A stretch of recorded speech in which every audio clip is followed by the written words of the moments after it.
GT Holidays, South India's #1 travel brand. Govi, a vernacular edutech brand, skilling everyone, everywhere. Sir ನಮಸ್ತೆ. ನಮಸ್ತೆ ರಮೇಶ್. ನಾನು ಯೂಟ್ಯೂಬನ್ನು ನೋಡೋದು ಬಹುಪಾಲು ಇಂಟರ್ವ್ಯೂಸ್ಗಾಗಿ ಮಾತ್ರ. ಅದರಲ್ಲೂ ಕೂಡ ನನ್ನ ಯೂಟ್ಯೂಬ್ ವಾಚ್ ಹಿಸ್ಟ್ರಿ ಅಥವಾ ವಾಚ್ ಟೈಮನ್ನು ನೋಡಿದ್ರೆ ಅದನ್ನು ತಿಂದಿರೋರು ನೀವೇ ಹೆಚ್ಚು ಪ್ರಾಯಶಃ. ನಿಮ್ಮ ಆಲ್ಮೋಸ್ಟ್ ಎಲ್ಲ ಇಂಟರ್ವ್ಯೂಗಳನ್ನು ನೋಡ್ಬಿಟ್ಟಿದ್ದೀನಿ. ಯಾರದು ಅದು ETV ಇದು ಯೂಟ್ಯೂಬಲ್ಲಿ ಬಂದಿದೆ, ಅದು ನನ್ನ ಕಥೆ ಅನ್ಸುತ್ತೆ.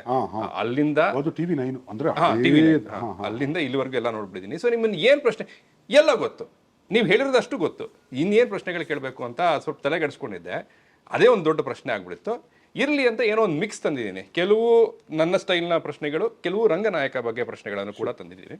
ಅಂದರೆ ನಿಮಗೆ ಇದೆಲ್ಲ ಈ ಪೀಠಿಕೆಗಳೆಲ್ಲ ನಿಮಗೆ ಬೇಡವೇ ಬೇಡ. You can directly jump into the ಆ ಥರದ ಒಬ್ಬ ವ್ಯಕ್ತಿ ನೀವು. ಸರ್ ಫಸ್ಟ್ ನೈಟ್ಗೆ ಹೋಗ್ಬಿಡ್ಬೋದು, ತಾಳಿ ಕಟ್ಟಿ ಹೋಗೋಣ, ಡೋಂಟ್ ವರಿ, ಪಿಟಿಕೆ ಮಾಡಿ. ಸರ್ ಒಂದು ಪರ್ಸನಲ್ ಪ್ರಶ್ನೆಯಿಂದ ಶುರು ಮಾಡ್ತೀನಿ. ಪ್ಲೀಸ್. ನಿಮ್ಮ ಗಡ್ಡದ ಕಥೆ ನಮ್ಮೆಲ್ಲರಿಗೂ ಗೊತ್ತು. ರಾಜ್ಕುಮಾರ್ ಅವರು ಮುಟ್ಟಿದ್ದು, ಅಲ್ಲಿಂದ ನೀವು ಅದನ್ನ ಕಂಪ್ಲೀಟ್ ಆಗಿ ಶೇವ್ ಮಾಡಲ್ಲ ಅಂತ ಒಂದು ಪ್ರತಿಜ್ಞೆಯನ್ನ ಮಾಡಿದ್ದು, ಆಲ್ ಆಫ್ ದಟ್. ಈ ಕ್ಯಾಪ್ ಏನು ಅಂದ್ರೆ ಅಂದ್ರೆ ನಿಮ್ಮ ತಲೆಯನ್ನು ಓಪನ್ ಮಾಡಿದ್ರೆ ಗಾಂಧಿನಗರ ಐಡಿಯಾಗಳನ್ನ ಕದ್ದು ಬಿಡುತ್ತೆ ಅನ್ನೋ ಭಯವಾ? ಚೆನ್ನಾಗಿದೆ. ಇಲ್ಲ ಸತ್ಯ ಹೇಳ, ನಾನು 40 ವರ್ಷಕ್ಕೆ ಬಾಲ್ಡಾದೆ ನೋಡಿ, ಎಲ್ಲ ಹೋಗ್ಬಿಡಿದೆ ಸರ್. ನಮಗೆ ನಾವು ತಿರುಪತಿಗೆ ಹೋಗಿ ದೇವ್ರ ಮುಡಿ ಕೊಟ್ಟು ಬರಲ್ಲ, ಅವನೇ ಬಂದು ತೊಗೊಂಡೋಗ್ರಿ ಅಂತ. ಸೊ ಅವನ ಟೈಮ್ ಸೇವ್ ಮಾಡಿದ್ದಾನೆ, ಅವ್ನಿಗೆ ಎಷ್ಟು ಬೇಕೋ ಅಷ್ಟು ಕರ್ಕೊಂಡು ಹೋಗ್ಬಿಟ್ಟ. ಈಗ ಕೂದಲು ಎಲ್ಲ ಹೋಗಿರೋದ್ರಿಂದ ಕ್ಯಾಪ್ನ ಹಾಕೊಳ್ಳೋಂಥದ್ದು ಒಂದು. ಮತ್ತು ನನಗೆ ಮೈಗ್ರೇನ್ ಸಮಸ್ಯೆ ಇತ್ತು. ಮೈಗ್ರೇನ್ ಅಂದರೆ ಈ ಟ್ರಾವೆಲ್ ಮಾಡಿದಾಗ ಗಾಳಿ ಹೊಡಿಯುತ್ತಲ್ಲ ಮುಖಕ್ಕೆ, ಇಲ್ಲೆಲ್ಲ ನೀರು ತುಂಬ್ಕೊಂಡು ಹೋಗಿ ಒದ್ದಾಟ ಆಗೋದು, 3 ದಿನ ಕೆಲಸ ಮಾಡೋಕ್ಕಾಗ್ತಿರಲಿಲ್ಲ, ಜ್ವರಗಳು ಬರೋದು, ಏನೋ ಈ ಥರದೆಲ್ಲ ಇತ್ತು. ಹಾಗಾಗಿ ಕ್ಯಾಪು ಎಲ್ಲದಕ್ಕಿಂತ ಮುಖ್ಯವಾಗಿ ಈ ಕ್ಯಾಪ್ ಹೇಗೆ ಅಂತಂದರೆ, ನಾನು ಇದು ಇಲ್ಲೆಲ್ಲ ಕಿತ್ತೋಗಿದೆ ನೋಡಿ, ಹರಿದೋಗಿದೆ. ನಾನು ಕಿತ್ತೋದು ನನ್ನ ಮಗ ಅಂತ. ಸೊ ಎಲ್ಲರೂ ಹಣೆ ಮೇಲೆ ಬರ್ಕೊಂಡು ಬಂದರೆ ನೀವು ಸ್ವಲ್ಪ ದೂರದಲ್ಲಿ ಬರ್ಕೊಂಡು ಬಂದಿದ್ದೀರಿ. ನಮ್ಮದು ಹಣೆ ತುಂಬ ದೊಡ್ಡದಿದೆ ಸರ್, ಮುಖ ತುಂಬ ಹೊತ್ತು ತೊಳಿತೀನಿ ನಾನು ಅಂತ ಜೋಕ್ ಮಾಡ್ತಿರ್ತೀನಿ. ಮುಖ ಚಿಕ್ಕಿದ್ದಾಗಿರೋದು ಹಣೆ ಹಿಂಗೆ ಅನ್ಕೊಂಡ್ಬಿಡ್ಬೋದ, ನಾನು ಇಲ್ಲಿವರೆಗೂ ತೊಳಿಬೇಕು ಸರ್ ನಾವು. ಜೆನೆಟಿಕಲಿ ನಮ್ಮಪ್ಪ ಬಾಲ್ಡು, ನಮ್ಮ ತಾತ ಬಾಲ್ಡು. ನಾವು ಬಾಲ್ಡ್ ಆ್ಯಂಡ್ ಬೋಲ್ಡ್ ಪರಂಪರೆಯ ಕ್ರಿಮಿಗಳು ಸರ್. ಅಲ್ಲ, ಬೋಲ್ಡ್ ಅಂಡ್ ಬ್ಯೂಟಿಫುಲ್ ಉಂಟು, ನೀವು bald and beautiful, bald and bold. Bald and bold ಪರಂಪರೆ ಸರ್ ಇದು. ಬಟ್ ನಿಮ್ಮ ಮಾತಿಗೆ ಬೋಲ್ಡ್ ಆದವರು ಅನೇಕ ಮಂದಿ. ನಾನು ಅದೇ ಜೋಕ್ ಮಾಡ್ತಾ ಇರ್ತೀನಿ, ಅದೇ ಹೇಳ್ಬೋದೋ ಇಲ್ಲೋ ಗೊತ್ತಿಲ್ಲ. ಬೋಲ್ಡು ಅಂದರೆ ಈಗ ಬೌಲಿಂಗ್ ಮಾಡೋನು, ಅವನೊಂದು ಬದಾಕ್ತಾನೆ, ಯಾರ್ಕಾಗುತ್ತೆ ಬೋಲ್ಡ್ ಆಗ್ಬಿಡ್ತಾನೆ. ಇದು ಕೆಟ್ಟದಾಗಿ ಬೌಲಿಂಗ್ ಮಾಡ್ತಾನಲ್ಲ ಸರ್, ಕೆಟ್ಟದಾಗಿ ಬೌಲಿಂಗ್ ಮಾಡ್ತಾನೆ ಸರ್. ಅವ್ನು ಬೌಲಿಂಗ್ ಮಾಡಿದ್ರೆ ಬರೀ 6, 4 ಹಿಂಗೆ ಹೋಗ್ತಾ ಇರ್ತೀವಿ. ಅವ್ನಿಗೆ ಏನಂತ ಬೈತೀರಿ ಕನ್ನಡದಲ್ಲಿ ಅಂತ ಕೇಳಿದ್ರೆ ಯಾರೋ, ಅದಕ್ಕೆ ಬೋಲಿ ಮಗ ಅಂತ. ಚೆನ್ನಾಗಿದೆಯಾ? ಅಯ್ಯೋ ಅದ್ಭುತ. ನಾನು ನನ್ನ ಮುಂದಿನ ಪ್ರಶ್ನೆಗೆ ಹೋಗ್ಬಿಡ್ಬೇಕು, ಬಟ್ ಅಂದ್ರೆ ನಿಮ್ಮ ಮಾತು ಹಂಗಿದೆ, ಅದಕ್ಕೆ ಬರ್ತೀನಿ. ನೀವು ಕನ್ನಡಕ? ಕನ್ನಡಕದ್ದು ಇದಿದೆ. ನಾವು ಇದನ್ನು ಆ್ಯಕ್ಚುಲಿ ಕನ್ನಡಕ್ಕೆ ಇನ್ನೊಂದು ಹೆಸರು ಸುಲೋಚನ ಅಂತ. ಸುಲೋಚನ ಅಂದರೆ ಕನ್ನಡಕ, ಕಣ್ಣಿಗೆ ಇದನ್ನು ಇಲ್ಲದೆ ಹೋದರೆ ನನಗೆ ಹೇಗಿರುತ್ತೆ ಅಂದರೆ, ಇದು ಪವರ್ಡ್. ಇದು ಕಣ್ಣಿಗೆ ಏನು ಸಮಸ್ಯೆ ಇದೆ ಅಂತ ಹೇಳ್ತೀನಿ. ಇಲ್ಲ ಅಂದರೆ ಬೆಳಗ್ಗೆ ಹೊತ್ತೆಲ್ಲ ಬೆಳ್ಳಗೆ ಕಾಣುತ್ತೆ ಸರ್, ರಾತ್ರಿ ಹೊತ್ತೆಲ್ಲ ಕಪ್ಪು ಕಾಣುತ್ತೆ. ಅಂದರೆ ಅಷ್ಟು ಪವರ್ ಇದೆ ಕಣ್ಣಿಗೆ. ಅದಕ್ಕೆ ನಾನು ತುಂಬ ಓದುವಿಕೆಯಿಂದ ಶುರುವಾಗಿದ್ದು. ನಮ್ಮ ಸ್ಕೂಲ್ ಡೇಸಲ್ಲೇ 3-4ನೇ ಕ್ಲಾಸ್ ಅಷ್ಟೊತ್ತಿಗೆ ತುಂಬ ಪುಸ್ತಕಗಳು ಓದ್ತಾ ಇದ್ದಿತ್ತು. ಆವಾಗ ಎಲ್ಲ ಬ್ಲರ್ರಾಗಿ ಕಾಣಿಸೋಕ್ಕೆ ಶುರುವಾಯಿತು. ಅಂದರೆ ಲೈಬ್ರರಿಗಳು ಲೈಟ್ ಇರ್ತಿರ್ಲಿಲ್ಲ. ಚಿಕ್ಕ ಲೈಬ್ರರಿಯಲ್ಲಿ ಹೋಗಿ ಕೂತೋದ್ರು 4, 5, 6ನೇ ಕ್ಲಾಸು 7ನೇ ಕ್ಲಾಸ್ಗೆಲ್ಲ ಪುಸ್ತಕಗಳು ಹುಚ್ಚು ತುಂಬ ಇತ್ತು ಸರ್. ಯಾವಾಗ ಅಮರಚಿತ್ರಕೋಶ ಅಂತ ಬರ್ತಿತ್ತು. ಅಮರಚಿತ್ರಕೋಶ ಕಥೆಗಳಿರೋದು, ಬೀರ್ಬಲನ ಕಥೆಗಳು, ಪಂಚತಂತ್ರ ಕಥೆಗಳು ಇರ್ತದಲ್ಲ, ಆ ಕಥೆಗಳು. ಅಲ್ಲೇ ನಾನು ಕರ್ನಾಟಕದ ಮನಕ, ಅದು 2 ನರಿಗೆ ಕಥೆಗಳು ಅಂತ ಹೇಳ್ತಾರಲ್ಲ, ಅದು ಅವೆಲ್ಲ ಓದಿದ್ದು. ಆ ಟೈಮಲ್ಲಿ ಓದಿದಾಗ ಅದು ಜಾಸ್ತಿಯಾಗಿ ಕಣ್ಣಿಗೆ ಸ್ಟ್ರೆಸ್ ಆಗಿರೋದು ಒಂದು, ಮತ್ತು ಮನೆಯ ಬಡತನದ ಮಾಲ್ ನ್ಯೂಟ್ರಿಷನ್ ಅಂತ ಕೂಡ ಡಾಕ್ಟರ್ ಹೇಳಿದ್ರು. ಅಂದರೆ ನಾವು ಪ್ರೋಟೀನ್, ಬೆಸ್ಟ್ ಪ್ರೋಟೀನ್ ಆಗಲಿ ಸಿಕ್ಕಿಲ್ಲ ಆ ಟೈಮಲ್ಲಿ. ಹಾಗಾಗಿ ಕನ್ನಡಕ ಬಂದಿದೆ. ನಮ್ಮ ಅಣ್ಣಂಗೂ ಅಷ್ಟೇ, ಅವನಿಗೂ ಸಿಕ್ಕಾಪಟ್ಟೆ ಪವರು, ನನಗೂ ಸಿಕ್ಕಾಪಟ್ಟೆ. ಹಾಗಾಗಿ ನಾನು power star. Okay sir, power ಬಗ್ಗೆ ಮಾತಾಡ್ತಾ ಇದ್ವಿ. ನೀವು ನಿಮ್ಮ ಬುದ್ಧಿವಂತಿಕೆಯನ್ನು ನೋಡಿದ್ರೆ, ನಿಮ್ಮ ವಾಕ್ಚಾತುರ್ಯವನ್ನು ನೋಡಿದ್ರೆ, ಈ IQ ಟೆಸ್ಟ್ ಅದೆಲ್ಲ ಮಾಡಿಸೋದು ಉಂಟಾ? ಅಂದರೆ ಕಾಲೇಜ್ ಡೇಸಲ್ಲಿ ಬಹಳಷ್ಟು ಜನಕ್ಕಾದಾಗಿ ನನಗೂ ಮಾಡಿದ್ರು, ಸಿಕ್ಕಾಪಟ್ಟೆ ಇತ್ತು. ಎಷ್ಟು ಬಂದಿತ್ತು? ಎಲ್ಲಿ 200, 180ನೋ 190ನೋ ಕೊಟ್ಟಿದ್ದು. ಅಂದರೆ ಅವ್ರು ಹೇಗೆ ಚೆಕ್ ಮಾಡ್ತಾರೆ, ರಜನೀಶ್ ಅವ್ರು ಸಿಕ್ಕಾಪಟ್ಟೆ IQ ಇಂಟೆಲಿಜೆಂಟ್ ಕೋಶೆಂಟ್ ಇದೆ. ಇಂಟೆಲಿಜೆಂಟ್ ಕೋಶೆಂಟ್ ಅಷ್ಟೇ ಸಾಲದು ಸರ್, ಎಮೋಷನಲ್ ಕೋಶೆಂಟ್ ಇದೆ, ತುಂಬ ಫ್ಯಾಕ್ಟರ್ಸ್ ಇದೆ ಅದರಲ್ಲಿ. ಅಂದರೆ ಈಗ ಗೂಗಲ್ ಹಾಗಾರೆ ಅಂತ, ಗೂಗಲ್ ಅಷ್ಟು ಎಲ್ಲ ಮಾಹಿತಿ ತಿಳ್ಕೊಬೇಕಾಗಿಲ್ಲ, ಮಾಹಿತಿ ಎಲ್ಲಿ ಸಿಗುತ್ತೆ ಅಂತ ಗೊತ್ತಿರೋದೇ ಬುದ್ಧಿವಂತಿಕೆ ಅಂತ. ಲವ್ಲಿ. ಈಗ ನೀವೇನು ಪ್ರಶ್ನೆ ಕೇಳ್ತೀರಿ, ಯಾವುದೋ ಒಂದು ಪ್ರಶ್ನೆ ಕೇಳ್ತೀರಿ, ಆ ಪ್ರಶ್ನೆಗೆ ಉತ್ತರ ಗೂಗಲಲ್ಲಿ ಸಿಗುತ್ತಾ ಅಥವಾ ಪುಸ್ತಕದಲ್ಲಿ ಸಿಗುತ್ತಾ ಇನ್ನೊಂದು ಕಡೆ ಸಿಗುತ್ತಾ ಅಂತ ಗೊತ್ತಿರೋದು ಜ್ಞಾನವೇ ಹೊರತು ಎಲ್ಲವನ್ನೂ ತುಂಬಿಕೊಳ್ಳೋ ಜ್ಞಾನ ಅಲ್ಲ. ಸರ್ ಆನ್ ದಿಸ್ ಪಾಯಿಂಟ್ ಇದನ್ನು ಹೇಳ್ಬಿಟ್ಟು ಐನ್ಸ್ಟೈನ್ ಬಗ್ಗೆ ಮಾತು ಬಂತು, ಇದು ಅವರ ಕೋಟೆ ಅನ್ಸುತ್ತೆ. You don't need to know the answers for everything, you just need to know where to get the answers from, that's exactly what you saying. That's it. So Einstein ಬರ್ತಾ ಇದ್ದೀನಿ ಬೇಡ ಸರ್, ಈಗಲೇ ಬೇಡ, ಯಾಕಂದ್ರೆ ಆಲ್ರೆಡಿ ನೀವು 60 ವರ್ಷಕ್ಕೆ ನಮ್ಮ ಪತ್ರಕರ್ತ ಒಬ್ಬ ಸ್ನೇಹಿತ ಹೇಳಿದ್ದು 60 ವರ್ಷ ಆಯ್ತು ಅಷ್ಟೇ ಸರ್ ನಿಮಗೆ ಅಂತ. ಅದು ಸ್ಮೋಕಿಂಗ್ ಡ್ರಿಂಕ್ ಅದೆಲ್ಲ ಇರೋದಕ್ಕೆ ಆತ ಆಶೀರ್ವದಿಸಿ ಕೊಟ್ಟಿರುವಂಥ ಪ್ರಸಾದ. 60 ಸಾಕು ಸರ್, ಯಾಕೆಂದರೆ ಅದಾಗ್ತಂಗೆ ಸೀನಿಯರ್ ಸಿಟಿಸನ್ಶಿಪ್ ಅಂತ ಶುರುವಾಗುತ್ತೆ ಸರ್. ಆಮೇಲೆ ನಮ್ಮ ನೋಡ್ಕೊಳ್ಳೋಕೆ ಇನ್ಯಾರೋ ಇಬ್ಬರು ಇರಬೇಕು, ಅವ್ರಿಗೂ ಒಂಥರ ನಮ್ಮ ಉಚ್ಚೆ ಕಕ್ಕ ಎಲ್ಲ ಬಾಚಿ ಅವನು ಸಂಬಳ ಅಂತ ಫಿಕ್ಸ್ ಮಾಡಿ ಅವನು ಅಂತ ಹೊರಗಡೆ ಹೋಗಿ ಬೈಕೊಂಡು ಇವೆಲ್ಲ ನಡೆಯೋದು. ಆ ಪ್ರಸಂಗ ಯಾಕೆ ನಾವು ಹೊರೆ ಆಗೋದೇ ಬೇಡ ಅಂತ. ಇದು ನಮ್ಮ ಕೈಕಾಲು ನಡೀತಿದೆ, ಚೆನ್ನಾಗಿದೆ, ನಡೀತಿದೆ, ಏನಾಗುತ್ತೆ ಅದು ಮುಗಿತ ಪಟ್ಟಂತ ಹೋಗ್ಬಿಟ್ರೆ ಅದು ಅದೇ ಒಳಿತು ಅಂತ ನನ್ನ ವಾದ. ಅಲ್ಲಿ 100 ವರ್ಷ ಊಟ ಬಿಟ್ಕೊಂಡು ಏನು ಮಾಡಬೇಕು? ನನ್ನ ವಿಶ್ವೇಶ್ವರಯ್ಯ ಅಲ್ಲ 102 ವರ್ಷ ಇರೋಕ್ಕೆ, ಅಥವಾ ಶಿವಕುಮಾರ ಸ್ವಾಮಿಗಳಷ್ಟು ಸಮಾಜ ಸೇವೆಯ ಮನಸ್ಸಿಲ್ಲ ನನಗೆ.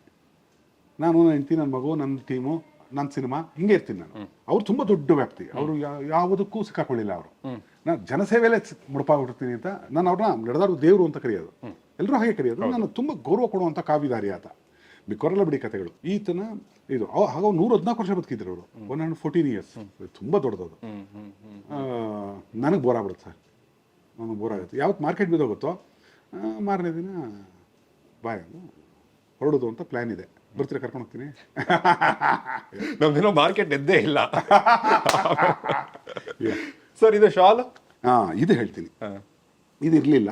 ಕರೋನಾ ಟೈಮಲ್ಲಿ ಇದು ಪ್ರಾಕ್ಟೀಸ್ ಆಯಿತು ಸರ್. ಏನಂದರೆ ಇವಾಗ ಮಾಸ್ಕ್ ಹಾಕಲೇಬೇಕು ಅಂತ ಒಂದು ಇದು ಕರೆಕ್ಟ್. ಅವರು ನಾನು ಒಬ್ಬ ರಿಸರ್ಚಲ್ಲಿ ಕೆಲಸ ಮಾಡಿ ನಮಗೆ ಬರ್ತಾ ಇದ್ದಂಥ ಇದರಲ್ಲಿ ಮಾಸ್ಕ್ ವೇರ್ ಮಾಡೋದ್ರಿಂದ ಇನ್ಹೇಲ್ ಇದಾಗುತ್ತೆ, ವೈರಸ್ಗಳು ಅಟ್ಯಾಕ್ ಆಗೋದು, ಇನ್ಫೆಕ್ಷನ್ ಕ್ಯಾರಿ ಆಗೋದೆಲ್ಲ ಕಮ್ಮಿ ಆಗುತ್ತೆ ಅಂತ ಇದು. ಬಟ್ ಪ್ರಾಬ್ಲಮ್ ಏನಂದರೆ ಅದು ಹಾಕೊಂಡು ನಾನು ಮೊದಲೇ ಬೆವರು ಜಾಸ್ತಿ, ತುಂಬ ಬೆವರ್ತೀನಿ ನಾನು. ಆ ಮಾಸ್ಕ್ ಹಾಕೊಳ್ಳೋದು ಹಿಡ್ಕೊಂಡಿರುತ್ತೆ, ಮಾತಾಡೋದಕ್ಕೆ ಸ್ಪಷ್ಟತೆ ಇರಲ್ಲ, ಕೇಳಿಸಲ್ಲ ಇದೆ. ಅವಾಗ ಏನು ಮಾಡ್ತಿದ್ದೆ ಐಡಿಯಾ, ಪೊಲೀಸರು ಹಿಡಿತಾರೆ ಅಂತ ಒಂದೇ ಒಂದು ಕಾರಣಕ್ಕೆ ಹೋಗುವಾಗ ಪೊಲೀಸಲ್ಲಿ ದೂರ ಕಂಡ್ರು ಅಂದರೆ ಹಿಂಗೆ ಕೂತ್ಕೊಳ್ಳೋದು, ಅವ್ನು ಬಿಟ್ಬಿಡ್ತಿದ್ದ, ಆಮೇಲೆ ತೆಗಿಯೋದು. ಹಾಗಾಗಿ ಪ್ರಾಕ್ಟೀಸ್ ಆಗೋಯ್ತು ಸರ್. ಇದು 100 ರೂಪಾಯಿ ಸರ್, ಇದು ನನ್ನ ವೈಫ್ದು. ನನಗೆ ಕೊಡೋಣ ಚೆನ್ನಾಗಿದೆ ಕಲರ್ ಅಂತ ಒಂದಿನ ಹಾಕ್ಕೊಂಡೆ. ಕೆಲವು ಚೆನ್ನಾಗಿ ಕಾಣುತ್ತೆ ಸರ್ ನಿಮಗೆ, ಚೆನ್ನಾಗಿದೆ ಅಂತಂದರು. ಆಯ್ತಿನಂತ ಗೊಣ್ಣೆ ಒರೆಸ್ಕೊಳ್ಳೋಕ್ಕೆ ಮಾಡೋಕ್ಕೆ ಎಲ್ಲವೂ ಆಗುತ್ತೆ.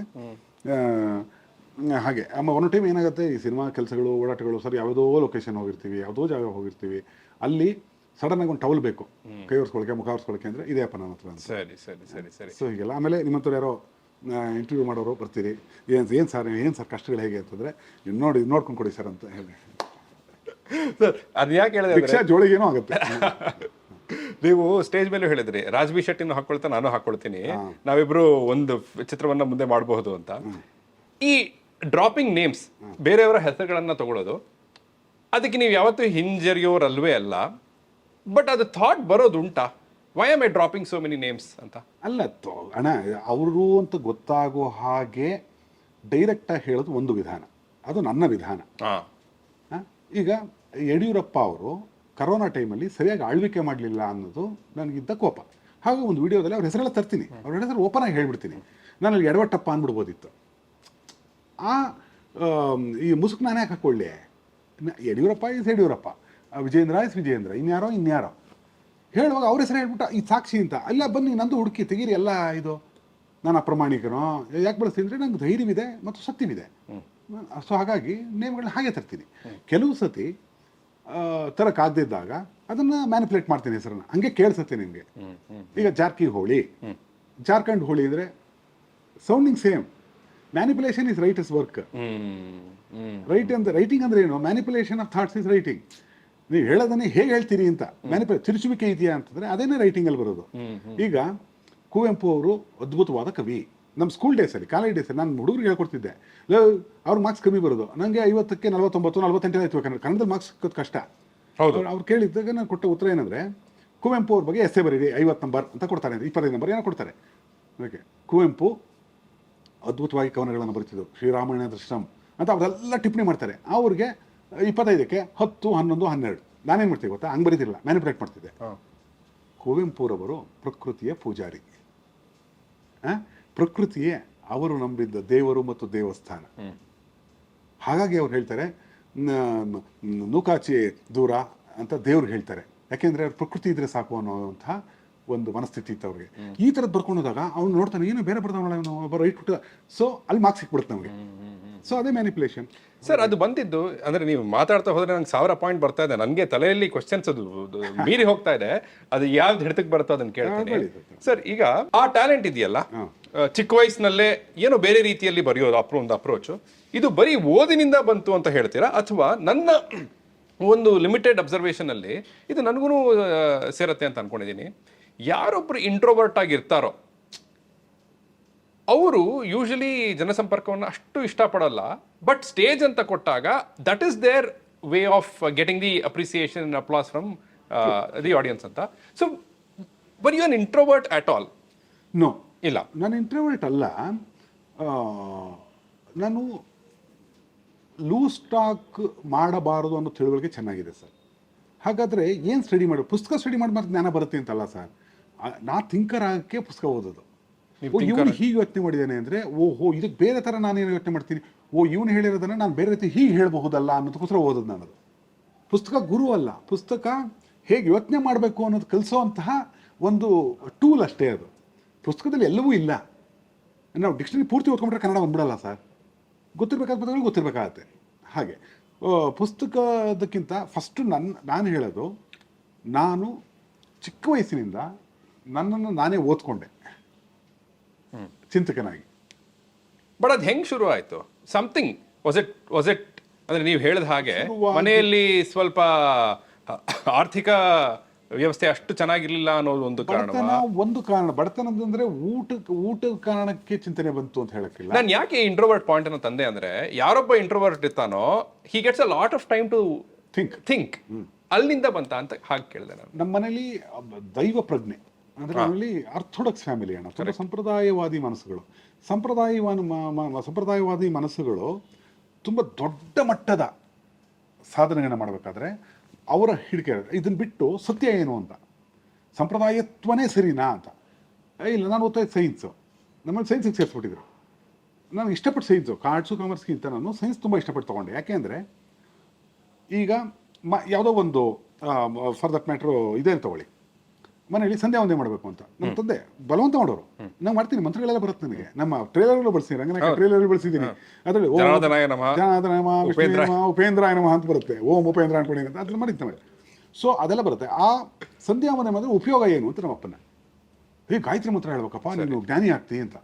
ಗಾಯತ್ರಿ ಮಂತ್ರ 1000 ಸಲ ದಿನ ಕೇಳೋ ನಮ್ಮಪ್ಪ ಮಹಾನ್ ಪೆದ್ದ. ನಿಮಗೆ ಅದನ್ನು ಹೀಗೆ ಅರ್ಥೈಸ್ತೀನಿ. ಗಾಯತ್ರಿ ಮಂತ್ರದ ಅರ್ಥ ಏನಂದ್ರೆ, ಧೀ ಶಕ್ತಿಯನ್ನ, ವಿಲ್ ಪವರ್ನ, ಅಧ್ಯಯನವನ್ನು ಜಾಸ್ತಿ ಮಾಡ್ಕೋ, ನೀವು ಉದ್ಧಾರ ಆಗ್ತೀಯ ಅಂತ. ನಾ ಅಧ್ಯಯನವನ್ನು ಧೀ ಮಾಡ್ತೀನಿ, ಐ ಡೂ ಇಟ್. ಆ ಧೀ ಶಕ್ತಿಯನ್ನು ನಾನು ಉದ್ದೀಪನಗೊಳಿಸ್ಕೊಂಡೆ. ನಾ ಮಾಡ್ತೀನಿ ಇದು ಮಾಡ್ತೀನಿ ಅಂತ ಆ ಮಂತ್ರ ಹೇಳ್ತಿರ್ಲಿಲ್ಲ. ಮಂತ್ರವನ್ನು ಹೊಡಿಯೋ ಮುಖಾಂತರ ಉದ್ಧಾರ ಆಗ್ತೀನಿ ನಾನು ನಂಬಲ್ಲ. ಅಲ್ಲ, ಹೌದೌದು. ಸೊ ಅದೇ ಪ್ಲಸ್ ಆಗಿರೋದು ಅಂತ ನಾನು ಅನ್ಕೋತೀನಿ. ಪ್ಲಸ್ ಅಥವಾ minus whatever you can. ಸರಿ ಸರ್, ನೀವು ಇದು ಹೇಳಿದ್ರೆ ಏನು, ಕನ್ನಡದ ನಿಘಂಟನ್ನ ಓದ್ಕೊಂಡ್ಬಿಟ್ರೆ ಕನ್ನಡ ಬಂದ್ಬಿಡಲ್ಲ ಅಂತ. ಆದರೆ ಎಲ್ಲರೂ ಹೇಳ್ತಾ ಇದಾರಲ್ಲ, ಅಂತಹ ಕನ್ನಡ ಗೊತ್ತಿರೋರೆ ಚಲಚಿತ್ರ ಅಂತ ಯಾಕೆ ಹೇಳಿದ್ರು ಅಂತ. ಅಣ್ಣ ಶ್ರೀಕಾಂತ್, ಇಲ್ಲೇ ಒಂದು ಈ ಪುಸ್ತಕ ಹಿಂಗೆ ತಗೊಳ್ಳಿ, ಹಂಗೆ ಎತ್ಕೊಳ್ಳಿ, ಎಡಪ್ಪ ಅಲ್ಲಲ್ಲ ಇತ್ತು ನಿಮ್ಗೆ ತೋರಿಸ್ತೀನಿ. ನಾನು ಸುಮ್ಮನೆ ಅಲ್ಲಣ್ಣ, ಇವ್ರು ಮಾಡ್ತಾರೆ ಬಿಡಿ, ಅರ್ಧಂಬರ್ಧ ತಿಳ್ಕೊಂಡವರು ಆ ಥರದ್ದು ಏನೋ ಒಂದು ಬಿಡ್ತಿರ್ತಾರೆ. ನಿಮಗೆಲ್ಲ ಡಿಕ್ಷನರಿ ತೋರಿಸ್ತೀನಿ. ನಾನು ಇಷ್ಟು ನಾನು ಲೈಬ್ರರಿ ಬಂದು ನೋಡಿದ್ರೆ ಗೊತ್ತಾಗತ್ತೆ ನೀವು ಎಷ್ಟಿದೆ ಲೈಬ್ರರಿ. ರಂಗನಾಯಕದಲ್ಲಿ ಚಲಚಿತ್ರ ಇತಿಹಾಸ ಅಂತ ಬಳಸಿದ್ವಿ. ಚಲಚಿತ್ರ ಅಂದರೆ ಚಲನಚಿತ್ರ. ಇತ್ತೀಚಿನ ದಿನಗಳಲ್ಲಿ ಹೊಸಗನ್ನಡದಲ್ಲಿ ಚಲನಚಿತ್ರ ಬಳಕೆ ಜಾಸ್ತಿ. ಚಲಚಿತ್ರ ತುಂಬ ಹಿಂದಿದ್ದು, ಸಿನಿಮಾ ಶುರುವಾದ ಹೊತ್ತಿನಲ್ಲಿ ಬಳಸ್ತಾರೆ ಚಲಚಿತ್ರ ಅಂತ. ನಿಮಗೆ ಡಿಕ್ಷನರಿ ತೋರಿಸ್ತೀನಿ, ಸುಳ್ಳು ಯಾಕಪ್ಪ ಅಣ್ಣ, ಇದು ಫೋಕಸ್ ಮಾಡ್ಕೊಳ್ರಪ್ಪ. ಚಲನಚಿತ್ರ ಸಿನಿಮಾ. ಇಂದಿಗೂ ನಮ್ಮ ಚಲಚಿತ್ರಗಳಲ್ಲಿ 10-15ಕ್ಕೆ ಕಡಿಮೆ ಹಾಡುಗಳಲ್ಲಿದ್ದರೆ ಅವು ಯಶಸ್ವಿಯಾಗಲು ಸಾಧ್ಯವೇ ಇಲ್ಲ ಅಂತ ಯಾರೋ ರೆಫರೆನ್ಸ್ ಕೂಡ ಹಾಕಿದ್ದಾರೆ ಇಲ್ಲಿ. ಇಲ್ಲಿದೆ ಅಣ್ಣ, ಪುಸ್ತಕ ಇದೆ. ಇದು ಅಫಿಷಿಯಲ್ ಕನ್ನಡ ಸಾಹಿತ್ಯ ಪರಿಷತ್ತು. ನಂಗೆ ಇದು ಓದಿರ್ತೀನಿ, ಗೊತ್ತಿದೆ ಮಾಡ್ತೀನಿ, ಗೊತ್ತಿಲ್ಲದೆ ಮಾಡ್ತೀನಿ ಅಂತ ಅವೆಲ್ಲ ಅಣ್ಣ. ಅದೇ ಅವರು ನಾನು ಬೇಕು ಅಂತಲೇ ಕೇಳಿದೆ. ಕಾರಣ ಅಂದರೆ ಆನೆ ಕೂಡ ಎಡಬಹುದು ಅಂತ ಹೇಳ್ತಾರೆ ಅದಿರ್ಲಿ, ಬಟ್ ಗುರುಪ್ರಸಾದ್ ಅವರ ಕನ್ನಡವನ್ನ ಪ್ರಶ್ನಿಸೋಕೆ ನಾನಂತೂ ಹೋಗಲ್ಲ. ನಂಗೆ ಅಚ್ಚುಕಟ್ಟಾಗಿ ಗೊತ್ತಿರೋ ಒಂದು ನಿಮಿಷ ತಮಿಳಿಗೆ ಹೋಗ್ಬೋದಿತ್ತು ಸರ್. ನಂಗೆ ಭಾರಿ ಆಸೆ ಇತ್ತು, ಈ ಥರ ಸಿನಿಮಾಗಳು ಅಲ್ಲಿ ಬಂದರೆ ಕಣ್ಣಿಗೆ ಓದ್ಕೋತಾರೆ, ಮಲಯಾಳಮಲ್ಲಿ ಓದ್ಕೋತಾರೆ ಅಂತ. ಕನ್ನಡ, ತಮಿಳು, ಮಲಯಾಳಂ ಕಲಿತು ಮತ್ತೆ ನಾನು ಹೋಗಿ ಸಾಧನೆ ಮಾಡೋದು ಕಷ್ಟ ಆಗುತ್ತೆ. ಕನ್ನಡ ಸಾಧನೆ ಮಾಡೋದ್ರೆ ಕನ್ನಡದಲ್ಲೇ ಮಾಡೋಣ, ನಾನು ಕನ್ನಡದ ಋಣ ತೀರ್ಸೋಣ ಅಂದ್ಬಿಟ್ಟು ಕನ್ನಡದಲ್ಲಿ ಸಿನಿಮಾ ಮಾಡಬೇಕು ಅಂತ ನನಗೆ ಆಸೆ. ಯಾಕಂದರೆ ಕನ್ನಡ ಯಾಕೆ ಪ್ರಿಯ ಅಂತ ಹೇಳ್ಬಿಡ್ತೀನಿ ಸರ್. ನಾನು ಈ ನನ್ನ ಸ್ಟೈಲಲ್ಲಿ ಹೇಳ ಅಂದರೆ ಮ್ಯಾನಿಪುಲೇಟ್ ಮಾಡಿ ಹೇಳ, ನಾನು ಅಮ್ಮನ ಗರ್ಭದಿಂದ ಹೊರಗಡೆ ಬಂದೆ ಸರ್. ಬರ್ತಿದ್ದ ಹಾಗೆ ನಮ್ಮಪ್ಪ ಯಾವುದೋ ಭಾಷೆ ಮಾತಾಡ್ತೀಯಾನೆ, ನಮ್ಮಮ್ಮ ಅಳ್ತಿದ್ದಾರೆ. ನನಗೆ ಅರ್ಥ ಆಗಿಲ್ಲ ಸರ್. ಅಳು ನೋಡಿದೆ, ಅಳು ಅರ್ಥ ಆಯಿತು. ಓ ಅಳುಲೇನೋ ಇದು ಅಂತ ನನಗೂ ಅಳು ಬರೋಂಗಾಯ್ತು. ಅಪ್ಪ ಏನು ಹೇಳ್ತೀನಲ್ಲ ಅಂತ ನೋಡಿದೆ. ನಮ್ಮ ಅಣ್ಣ ಇದ್ದ, ಎರಡನೇ ಮಗು ಹೆಣ್ಣಾಗ್ಲಿ ಅಂತ ಈ ಪೀಡೆ ಹುಟ್ಟುಬಿಡ್ತು ಅಂತ ಮೊದಲ ಸೆಂಟೆನ್ಸ್ ನಮ್ಮಪ್ಪ ನಂಗೆ ಹೇಳಿದ್ದು. ಕನ್ನಡ ನಾನು ಅಲ್ಲಿಂದ ಶುರು ಮಾಡಿದ್ದೀನಿ ಸರ್. ಮೂರನೇದು ಹೆಣ್ಣು, 1 ಗಂಟೆ ಆಯಿತು, ಒಂದು ಹೆಣ್ಣು, ಆರ್ತಿಗೆ ಒಂದು ಮಗು, ಆರ್ತಿಗೆ ಒಬ್ಬ ಮಗ, ಕೀರ್ತಿಗೆ ಇದೆಲ್ಲ ಸ್ಟ್ರಕ್ಚರ್ ನಮ್ಮ ಸಂಪ್ರದಾಯದ ಮನಸ್ಸು ಹಾಗೆ ತಾನೇ ಯೋಚನೆ ಮಾಡೋಕ್ಕೆ ಸಾಧ್ಯ. ಇದು ಗಂಡ ಹೆಣ್ಣಾಗ್ಬಿಟ್ಟಿದ್ದಕ್ಕೆ ಆಪ್ರೇಷನ್ ಮಾಡಿಸ್ಕೊಂಡ್ಬಿಡ್ಬೋದಿತ್ತು, ಇವೆಲ್ಲ ಮಾತಾಡ್ತಿದ್ರು ಅವರು. ಬಹುಶಃ ಥಿಂಕ್ ಮಾಡಿರ್ಲಿಕ್ಕೆ ಸಾಧ್ಯ, ಮಾತಾಡಿರ್ಲಿಕ್ಕೆ ಸಾಧ್ಯ. ನಮ್ಮಪ್ಪನೂ ಕೇಳಿದ್ದೆ, ನಮ್ಮಪ್ಪ ನಾನೇ ನೋಡ್ಕೊಂಡಿದ್ದು, ನಮ್ಮ ತಾಯಿ ನಾನೇ ನೋಡ್ಕೊಂಡಿದ್ದು. ನಮ್ಮ ತಂದೆ ಲಾಸ್ಟ್ ಇಯರ್ ಹೋದರು, ಅಂದರೆ 2 years ಬ್ಯಾಕ್. ಅವ್ರಿಗೆ ನಾನು ಕೇಳಿದ್ದೆ, ಅಲ್ಲಪ್ಪ ಎರಡನೇ ಮಗು ಗಂಡ ಆಯಿತು ಅಂದ್ಬಿಟ್ಟು ಏನೋ ಹಿಂಸೆನಾ ಅಂತ. ಮೊದಲು ಬ್ಯಾಂಕ್ ಮ್ಯಾನೇಜರ್ ಅವನು, ಎರಡನೇವನು ಏನು ಬೇಜಾರಾಯ್ತಾ ಅಂತ. ಯಾವಾಗ ಆಗಿತ್ತು ಅಂತಂದರು ನನಗೆ. ಅಲ್ಲಪ್ಪ ಯಾಕೆ ಹುಡ್ಸೋಕೆ ಹೋದೆ, ನಮ್ಮಮ್ಮ ಸುಂದರವಾಗಿದ್ಲು. ಸುಂದರಿ ಅಂದರೆ ತ್ರಿಪುರ ಸುಂದರಿ, ಒಳ್ಳೆ ಕಲರ್ ಸರ್. ನಂದೇ ಕಲರ್ ಕಾಣ್ತೀನಿ ಅಂದರೆ ನಮ್ಮಮ್ಮನ ಕಲರ್ ಇನ್ನೂ ಚೆನ್ನಾಗಿದೆ, ಒಳ್ಳೆ ಸುಂದರಿ, ಒಳ್ಳೆ ಸಂಗೀತಗಾರ್ತಿ. ನಮ್ಮಪ್ಪ ಯಾವುದೇ ಕೆಲಸಗಳಿರಲಿಲ್ಲ, ಅಂದರೆ ಪುರೋಹಿತ್ಗೆ ಅದು ದಿನ ಕೆಲಸ ಇರಲ್ಲ ಸರ್. ಅದು ವಾರದಲ್ಲಿ 2 ದಿನ ಕೆಲಸ ಇದ್ದರೆ 5 ದಿನ ರಜೆ ನಮ್ಮ ಅಪ್ಪಂಗೆ. ಟೈಮ್ ತೊಗೊಂಬಿಟ್ಟ. ಅಲ್ಲ ಸಾರಿ, ನಮ್ಮ ಅಮ್ಮನ ಸೌಂದರ್ಯ ಗೌರವ ಕೊಟ್ಟಿದ್ದಾನೆ, ಹುಟ್ಟಿದ್ದೀನಿ ಬಿಡಿ ಸರ್. ಆಯಿತು, ಹೇಳಿ. ನನಗೆ ಇದರಲ್ಲಿ ಡೈರೆಕ್ಟರ್ ಸ್ಪೆಷಲ್ ನಂಗೆ ತುಂಬ ಇಷ್ಟವಾದ ಚಿತ್ರ. ಎಷ್ಟು ಇನ್ಸ್ಪೈರ್ ಆಗಿಬಿಟ್ಟಿದ್ದೀನಿ ನಾನು ಅದರಿಂದ. ರಂಗಾಯಣ ರಘು ಅವರ ಪಾತ್ರವನ್ನು ತೊಗೊಂಡು ನಾನು ನಾಟಕನೇ ಬರೆದ್ಬಿಟ್ಟಿದ್ದೆ, ನಾಟಕ ಡೈಲಾಗ್ಸ್ ಎಲ್ಲ ಬರೆದ್ಬಿಟ್ಟಿದ್ದೆ. ಅದು ಪಕ್ಕಣ. ಬಟ್ ಅದ್ರಲ್ಲಿ ಒಂದು ಬರುತ್ತೆ, ಬಾಲರಾಜ್ ಅಂತ ಯಾರಪ್ಪ ಬರ್ತಾರೆ. ಆಗ ಐ ಥಿಂಕ್ ಎಷ್ಟು ಜನ ಮಕ್ಕಳು ಅಂತ ಈ ರಂಗಾಯಣ ರಘು ಪಾತ್ರ ಕೇಳತ್ತೇನೋ. ಅವ್ನು ಹೇಳ್ತಾನೆ ಅದೆಷ್ಟು 6 ಜನ. ನಿಮ್ಮಪ್ಪ ಏನು ಕೆಲಸ ಮಾಡ್ತಿದ್ರು ಅಂದರೆ ಅದೇನೋ ಹೇಳ್ತಾರೆ, ಓ ಇದಕ್ಕೂ ಟೈಮ್ ಇತ್ತು ಹಾಗಿದ್ರೆ ಅಂತ. ಅದು ನನಗೆ ನೆನಪು ಆಯ್ತು. ಆ್ಯಕ್ಚುಲಿ ನೋಡಿ ಎಷ್ಟು ಚೆನ್ನಾಗಿದೆ ಅದರಲ್ಲಿ. ರಂಗಾಯಣ ರಘು ಅವ್ರ ಪಾತ್ರ ಎಲ್ಲ ಫಿಲ್ಮ್ ಅವ್ರು ಬೇರೆ ಥರ ಎಲ್ಲ ಪ್ರೊಜೆಕ್ಟ್ ಮಾಡ್ತಾರೆ. ನನಗೆ ಈ ಫಿಲ್ಮ್ಗೆ ಗುರು ನನಗೆ ಬೇಕಾದಷ್ಟು ಅವಕಾಶ ಕೊಡ್ತಾರಪ್ಪ, ಆದರೆ ಪಾತ್ರ ಕೊಟ್ಟಿದ್ದು ನೀನು ಅಂತ ಹೇಳೋದು ದೊಡ್ಡ ಮಾತು ಒಂದೇ. ರಂಗಾಯಣ ರಘು ಎಷ್ಟು ಅದ್ಭುತವಾದ ಕಲಾವಿದ ಅಂತ ಹೇಳ್ತೀನಿ, ನನ್ನ ನೆಚ್ಚಿನ ಕಲಾವಿದ. ಅವರು ಒಂದು ವಿಶೇಷವಾದ್ದು ಇದು, ಗುರು ಪಾತ್ರ ಕೊಟ್ಬಿಟ್ಟೆ ನೀನು, ಈ ಥರ ಇರುತ್ತೆ ಅಂತಂದ್ಬಿಟ್ಟು ರಫಾಗಿ ಹೇಳಿದ್ದೆ ಫಸ್ಟ್, ಅಡ್ವಾನ್ಸ್ ಹಾಕಿದ್ದೆ ಮುಂಚೆ. ನಾನು ಬಂದಾಗ ನಾನು ಡಿಬ್ರೀಫ್ ಮಾಡ್ತೀನಣ್ಣ, ಅದು ಇವಾಗಲಿಂದ ಯಾಕೆ ಬೇರೆ ಬೇರೆ ಸಿನಿಮಾ ಎಲ್ಲ ಮುಗಿಸಿ ನಮ್ಮ ಡೇಟ್ಸ್ ಇನ್ನು ಮುಂದೆ ಇದೆ ಅಂತ ಹೇಳಿಬಿಟ್ಟೆ. ಪಾತ್ರ ಹೇಳ್ತೀನಿ. ಒಂದಿನ ಫೋನ್ ಮಾಡಿದೆ, ಬನ್ನಿ ನಮ್ಮ ಮನೆಗೆ ಬನ್ನಿ ಅಣ್ಣ, ನಾನು ಸ್ವಲ್ಪ ಮಾತಾಡೋಣ ಹಾಗೆ ಅಂತ. ಇವತ್ತು ಪಾತ್ರ ಹೇಳ್ತೀನಪ್ಪ, ಬನ್ನಿ ಸರ್ ಇವತ್ತು ಹೇಳ್ತೀನಿ. ಹೋದು ಕೆಳಗಡೆ ನಮ್ಮ ಅಪ್ಪ ಅಮ್ಮ ನಾನೇ ಮಾಡ್ಕೊಟ್ಟಿದ್ದು ಮನೆ, ಅಲ್ಲಿ ಬಂದರು. ನಮ್ಮಪ್ಪ ನಾವು ಬರ್ತೀನಿ, ರಘು ಯಾಕಲ್ಲ ಏನೇನೋ ಫಿಲಮ್ ಮಾಡ್ತೀಯಲ್ಲ, ಒಳ್ಳೆ ಫಿಲಮ್ ಮಾಡ, ಒಳ್ಳೆ ಡೈರೆಕ್ಟ್ ಜೊತೆ ಮಾಡ ಅಂತ ನಮ್ಮಪ್ಪ. ಹಂಗೆಲ್ಲ ಅಣ್ಣ ಸುಮ್ಮನೆ ಹಂಗೆಲ್ಲ ಮಾತಾಡೋ. ನಮ್ಮ ತಂದೆಗೂ ಅಣ್ಣ ಅಂತಲೇ ಕರಿತಿದ್ದು. ಅಣ್ಣ ಸುಮ್ಮನೆ ಅಣ್ಣ ಎಲ್ಲ ಮಾತಾಡೋ, ಹಿರಿಯ ಕಲಾವಿದರು, ರಂಗಕರ್ಮಿಗಳು, ಬನ್ನಿ ಅಣ್ಣ, ಇದು ನಮ್ಮಪ್ಪ ಇದು ನಮ್ಮಮ್ಮ ಅಂತ ಇಬ್ಬರು ಪರಿಚಯ ಮಾಡ್ತೀವಿ. ಒಂದು 10 ನಿಮಿಷ ಅಂದ್ರೆ ಕಾಫಿ ಆಯಿತು. ಆಮೇಲೆ ಮೇಲೆ ಕರ್ಕೊಂಡು ಹೋದೆ, ಇದು ನಾವು ಸ್ಟೋರಿ ಕೂತ್ಕೊಂಬೋಣ ಅಂತಂದರು. ರೇ ಹೇಳಿದ್ನಲ್ಲ ರೀ ಅಂತ. ನಾನೆಲ್ಲ ಹೇಳಿದೆ, ಎಲ್ಲಿ ನನಗೆ ಎಲ್ಲ ಹೇಳಿಲ್ಲ ನೀವು ಅಂತ. ರೇ ಕೆಳಗಡೆ ಪಾತ್ರ ತೋರಿಸಿದ್ನಲ್ರಿ ನಮ್ಮಪ್ಪ, ಅದೇ ಪಾತ್ರ ರೀ ನೀವು ಅಂತ. ಓ ಹಾಗೆ ಗೊತ್ತಾಯ್ತು ಬಿಡು ಅಂತ. ಬಂದವ್ರಿಗೆಲ್ಲ ಏನೋ ಒಂದು ಟ್ಯಾಂಟ್ ಕೊಡೋದು, ಅದು ನಮ್ಮ ಅಪ್ಪನ ಕ್ಯಾರೆಕ್ಟರ್. ಅದು ಅವ್ರು ಶರ್ಟ್ ಆಗ್ತಿರ್ಲಿಲ್ಲ. ಬೆಂಗಳೂರು ಬರ್ತೀವಿ ಅಂದರೆ ಮಾತ್ರ ಶರ್ಟ್ ಆಗ್ತಿದ್ದವರು. ಒಂದು ಈ ಥರದ್ದೇನೋ ಒಂದು ಹೊದ್ಕೊಂಡಿರೋರು, ಒಂದು ಪಂಚೆ ಕಟ್ಕೊಂಡಿರೋರು ಮನೇಲಿದ್ದಾಗ ಅವ್ರಿಗೆ ಒಳ್ಳೆ ಪುರೋಹಿತರಾಗಿ ಹೆಸರಿತ್ತು. ಸರಿ. ಆಮೇಲೆ ಶ್ರದ್ಧೆಯಿಂದ ಮಾಡೋರು. ಈಗ ಅವ್ರು ತೊಗೊಳೋದು, ಅವ್ರು ಕೊಡೋದು 10 ರೂಪಾಯಿ ಅಣ್ಣ, 5 ರೂಪಾಯಿ, ಅವಾಗೆಲ್ಲ ತುಂಬ ಕಮ್ಮಿ. ಆ ಪೇಮೆಂಟ್ಗೆ ಅದರ ಅರ್ಥ ಹೇಳೋರು. ಸಂಸ್ಕೃತ ಬರ್ತಿತ್ತು ನಮ್ಮ ಅಪ್ಪಂಗೆ, ಭಾಷೆ ತುಂಬ ಚೆನ್ನಾಗಿತ್ತು. ಮಂತ್ರ ಹೇಳಿ ಹೋಗ್ತಾ ಇರಲಿಲ್ಲ, ಇಲ್ಲ ಅರ್ಥ ಹೇಳೋರು. ನಾತಿ ಚರಾಮಿ, ನಾ ಅತಿ ಚರಾಮಿ ಏನಂಗಂದ್ರೆ ಅಂತ ಸ್ವಲ್ಪ ಬೈಗಳದಲ್ಲಿ ಹೇಳೋರು. ಬೇರೆ ಇವರು ಅವ್ರಿಗೆ ಅರ್ಥ ಆಗುವಂಗೆ. ನಾತಿ ಚರಾಮಿ ಅಂದರೆ ಧರ್ಮೇಚ ಅರ್ಥೇಚ ಕಾಮೇಚ ನಾತಿ ಚರಾಮಿ. ಧರ್ಮ ಅಂದರೆ ಹಣದ ವಿಚಾರದಲ್ಲಿ, ಧರ್ಮದ ವಿಚಾರದಲ್ಲಿ ಹೆಂಡತಿ ಮಾತನ್ನು ಧಿಕ್ಕರಿಸುವುದಿಲ್ಲ. ಅರ್ಥ, ಹಣದ ವಿಚಾರದಲ್ಲಿ ಹೆಂಡತಿ ಮಾತನ್ನು ಧಿಕ್ಕರಿಸುವುದಿಲ್ಲ. ಕಾಮ, ಅವಳ ಪರ್ಮಿಷನ್ ಇಲ್ಲದೆ ಅವಳನ್ನ ಮುಟ್ಟಲ್ಲ. ಮೋಕ್ಷೇಚ ಅಂತ ಬರುತ್ತೆ, ನೀ ಸನ್ಯಾಸಿ ಆಗ್ತೀನಿ ಅಂದರೆ ಅವಳು ತಡೆಯಂಗಿಲ್ಲ, ಅವಳು ಸನ್ಯಾಸಿ ಆಗ್ತೀನಿ ಅಂದರೆ ನೀನು ತಡೆಯಂಗಿಲ್ಲ. ಇದೆಲ್ಲ ಗೊತ್ತಾ? ಇದು ಗೊತ್ತಾದ್ಮೇಲೆ ತಾಳಿ ಕಟ್ಟು ಅಂತ ಈ ಥರ ಬಿಡಿಸಿ ಹೇಳೋರು ನಮ್ಮಪ್ಪ. ನಂಗೆ ಅದು ಭಾರಿ ಇಷ್ಟ ಆಗ್ತಿತ್ತು. ಅಲ್ಲ ಈ ತನ ಅದು ಓವರ್ ವರ್ಕೇ, ಅದು ಬ್ಯಾಡದ್ದೇ. ಸುಮ್ಮನೆ ಮಂತ್ರ ಹೇಳ್ಬಿಟ್ಟು ಸ್ವಾಹ ಮುಗೀತು, ಕೊಡಿ ದಕ್ಷಿಣೆ, ಹೊರಟೆ ಮನೆಗೆ ಮುಗಿಸ್ಬೋದು, ಮಾಡಲ್ಲ ನಮ್ಮಪ್ಪ. ನನಗೆ ಅದು ಅದೊಂಥರ ಪ್ರಾಮಾಣಿಕ ಅನಿಸ್ತಿತ್ತು ಮತ್ತು ಅಮಾಯಕ. ಆತ ತುಂಬ ಒಳ್ಳೆ. ಬಟ್ ವರ್ಲ್ಡ್ ಪ್ಲೇ ಇತ್ತು ಅವ್ರಿಗೂ ನಿಮ್? ಓ ಸಖತ್ತು world play, because Rangayana Raghu is all about, ಆ ಪಾತ್ರದಲ್ಲಿ is all about world play and fun. ಒಂದ್ಸತಿ ನಮ್ಮ ಸ್ಕೂಲ್ ಟ್ರಿಪ್ ಎಲ್ಲ ಹೋದ್ರೆ 20 ರೂಪಾಯಿ 30 ರೂಪಾಯಿ ಅಂತ, ಅವಾಗ ಅಂದರೆ ಬೆಂಗಳೂರು ಕರ್ಕೊಂಬಂದು ವಾಪಸ್ ಕರ್ಕೊಂಬರ್ತಾರೆ. ಅಷ್ಟಿದ್ರೆ ಸಾಕು. 20 ರೂಪಾಯಿ ಏನೋ ನಮ್ಗೆ ಚಾರ್ಜಸ್ ಎಲ್ಲ 20 ರೂಪಾಯಿ ತರಬೇಕು ಅಂತ ಒಂದು ಬಸ್ಸಲ್ಲಿ ಕರ್ಕೊಂಡು ಹೋಗ್ತಾರೆ, ಕರ್ಕೊಂಬಂದು ಸಂಜೆ ಬಿಡ್ತಾರೆ. ಒಂದೇ ದಿನ ಇಲ್ಲಿ ಮ್ಯೂಸಿಯಂ ಕರ್ಕೊಂಡು, ವಿಶ್ವೇಶ್ವರ ಮ್ಯೂಸಿಯಂ ತರದಲ್ಲ, ನಾವು ಊಟ ಅಣ್ಣ 20 ರೂಪಾಯಿ ಕೊಡು ಅಂತ. ಅವ್ರ ಹತ್ರ ದೇವ್ರಣ್ಣೆ ದುಡ್ಡಿರಲಿಲ್ಲ. ಇಲ್ಲ ದುಡ್ಡಿಲ್ಲ, ಬೇಡ ಹೋಗಿ ಏನು ಹೋಗೋದು ಬೇಡ, ನೀವು ಆಮೇಲೆ ನೋಡ್ಕೊಳ್ಳಿ, ಈ ಸರಿ ಕಳ್ಸೋಣ ನಿನ್ನ ಅಂತಂದರು. ನನಗೆ ಅವಾಗ ಚಿಕ್ಕ ವಯಸ್ಸಲ್ಲಿ ಹೆಂಗೆ ಅನ್ಸುತ್ತೆ ಅಂದರೆ, ಫ್ರೆಂಡ್ಸ್ ಜೊತೆ ಎಲ್ಲ ಬೆಂಗಳೂರು ತನಕ ಹೋಗಿ ಒಂಥರ ಚೆನ್ನಾಗಿರುತ್ತೆ, ಅದು ಎಕ್ಸ್ಪೀರಿಯನ್ಸ್ ಥರ ನನಗೆ. ಅವ್ರ ಹತ್ರ ದುಡ್ಡಿಲ್ಲ. ಆಮೇಲೆ ನಮ್ಮ ತಾಯಿ ಯಾವುದಕ್ಕೋ ಎಲ್ಲೆಲ್ಲೋ ಹೋಗುತ್ತೆ, ಒಂದು 10 ರೂಪಾಯಿ 20 ಇಸ್ಕೊಂಡಾರೋ ಕೊಡಿ ಅಂತ ನೋಡ್ತೀನಿ ಅಂದ್ಬಿಟ್ಟು ಬಂದರು. ಸಂಜೆ ಬಂದ್ಬಿಟ್ಟು ಬರಲಿ ನನ್ನ ಕರೆದ್ಬಿಟ್ಟು ಅಲ್ಲಿ 20 ರೂಪಾಯಿ ಎತ್ಕೊ ಅಂತ ಹೇಳಿದ್ರೆ, ಕನ್ನಡಿ ಇತ್ತು ಅವ್ರದ್ದು, ಶೇವಿಂಗ್ ಕನ್ನಡಿ ಇತ್ತು, ಅದನ್ನು ಮಲಗಿಸಿದ್ರು, ಅದ್ರ ಮೇಲೆ 10 ರೂಪಾಯಿ ಹಾಕಿದ್ರು, 20 ರೂಪಾಯಿ ಎತ್ಕೊ ಅಂತ. ಇಷ್ಟೇ ಹುಟ್ಟಿದ್ದು ನನಗೆ, ನೀವು ಹೋಗಿ ಕಾಲ ಐಸತಿ ಅಂತ. ಈ ಥರ ಕ್ರಿಯೇಟಿವ್ ಮಾಡೋರು ಅವರು. ಅವ್ರ ಚೇಷ್ಟೆಗಳು ಎಷ್ಟಿದೆ ಗೊತ್ತಾ ನಿಮಗೊಂದು ಇದೆ. ಕೆಲವು ಅಂದರೆ ಅವರು ಮಾತಿನಲ್ಲಿ ಪ್ರಯೋಗದಲ್ಲಿತ್ತು. ಅವ್ರು ತುಂಬ ಓದ್ಕೊಂಡಿರಲ್ಲ, ಬಟ್ ಥಿಂಕರ್, ಶ್ರಮಜೀವಿ. ಅವ್ರಿಗೆ ಕನಸುಗಳಿತ್ತು, ಏನೋ ಸಾಧನೆ ಮಾಡಬೇಕು ಅಂತ, ಬಟ್ ಭಯ ಇತ್ತು. ಈ ಧಾರ್ಮಿಕತೆ ತುಂಬ ಹಿಡಿದಾಕ್ಬಿಟ್ಟಿತ್ತು ಅದನ್ನ. ಸರಿ, ಮುಂದೆ ಅವ್ರನ್ನ ಹಿಡಿದು ಎಳೆದಿದ್ದೇ ಧಾರ್ಮಿಕತೆ, ಅದನ್ನು ಮೌಢ್ಯ ತನಕ ತೊಗೊಂಬಿಟ್ರು ಅವರು. ನಾನು ಅವ್ರನ್ನ ನನ್ನ ಸೈನ್ಸ್ ಓದಿಸ್ತೀನಿ ಅಂದರೆ ನಾನು ಥಿಂಕರ್ ಆಗಿಬಿಡಿ ಅಂತ. ನಾನು ನಿಮ್ಮ ಥರ ಕಟ್ಟಾಕೊಳ್ಳಲ್ಲ.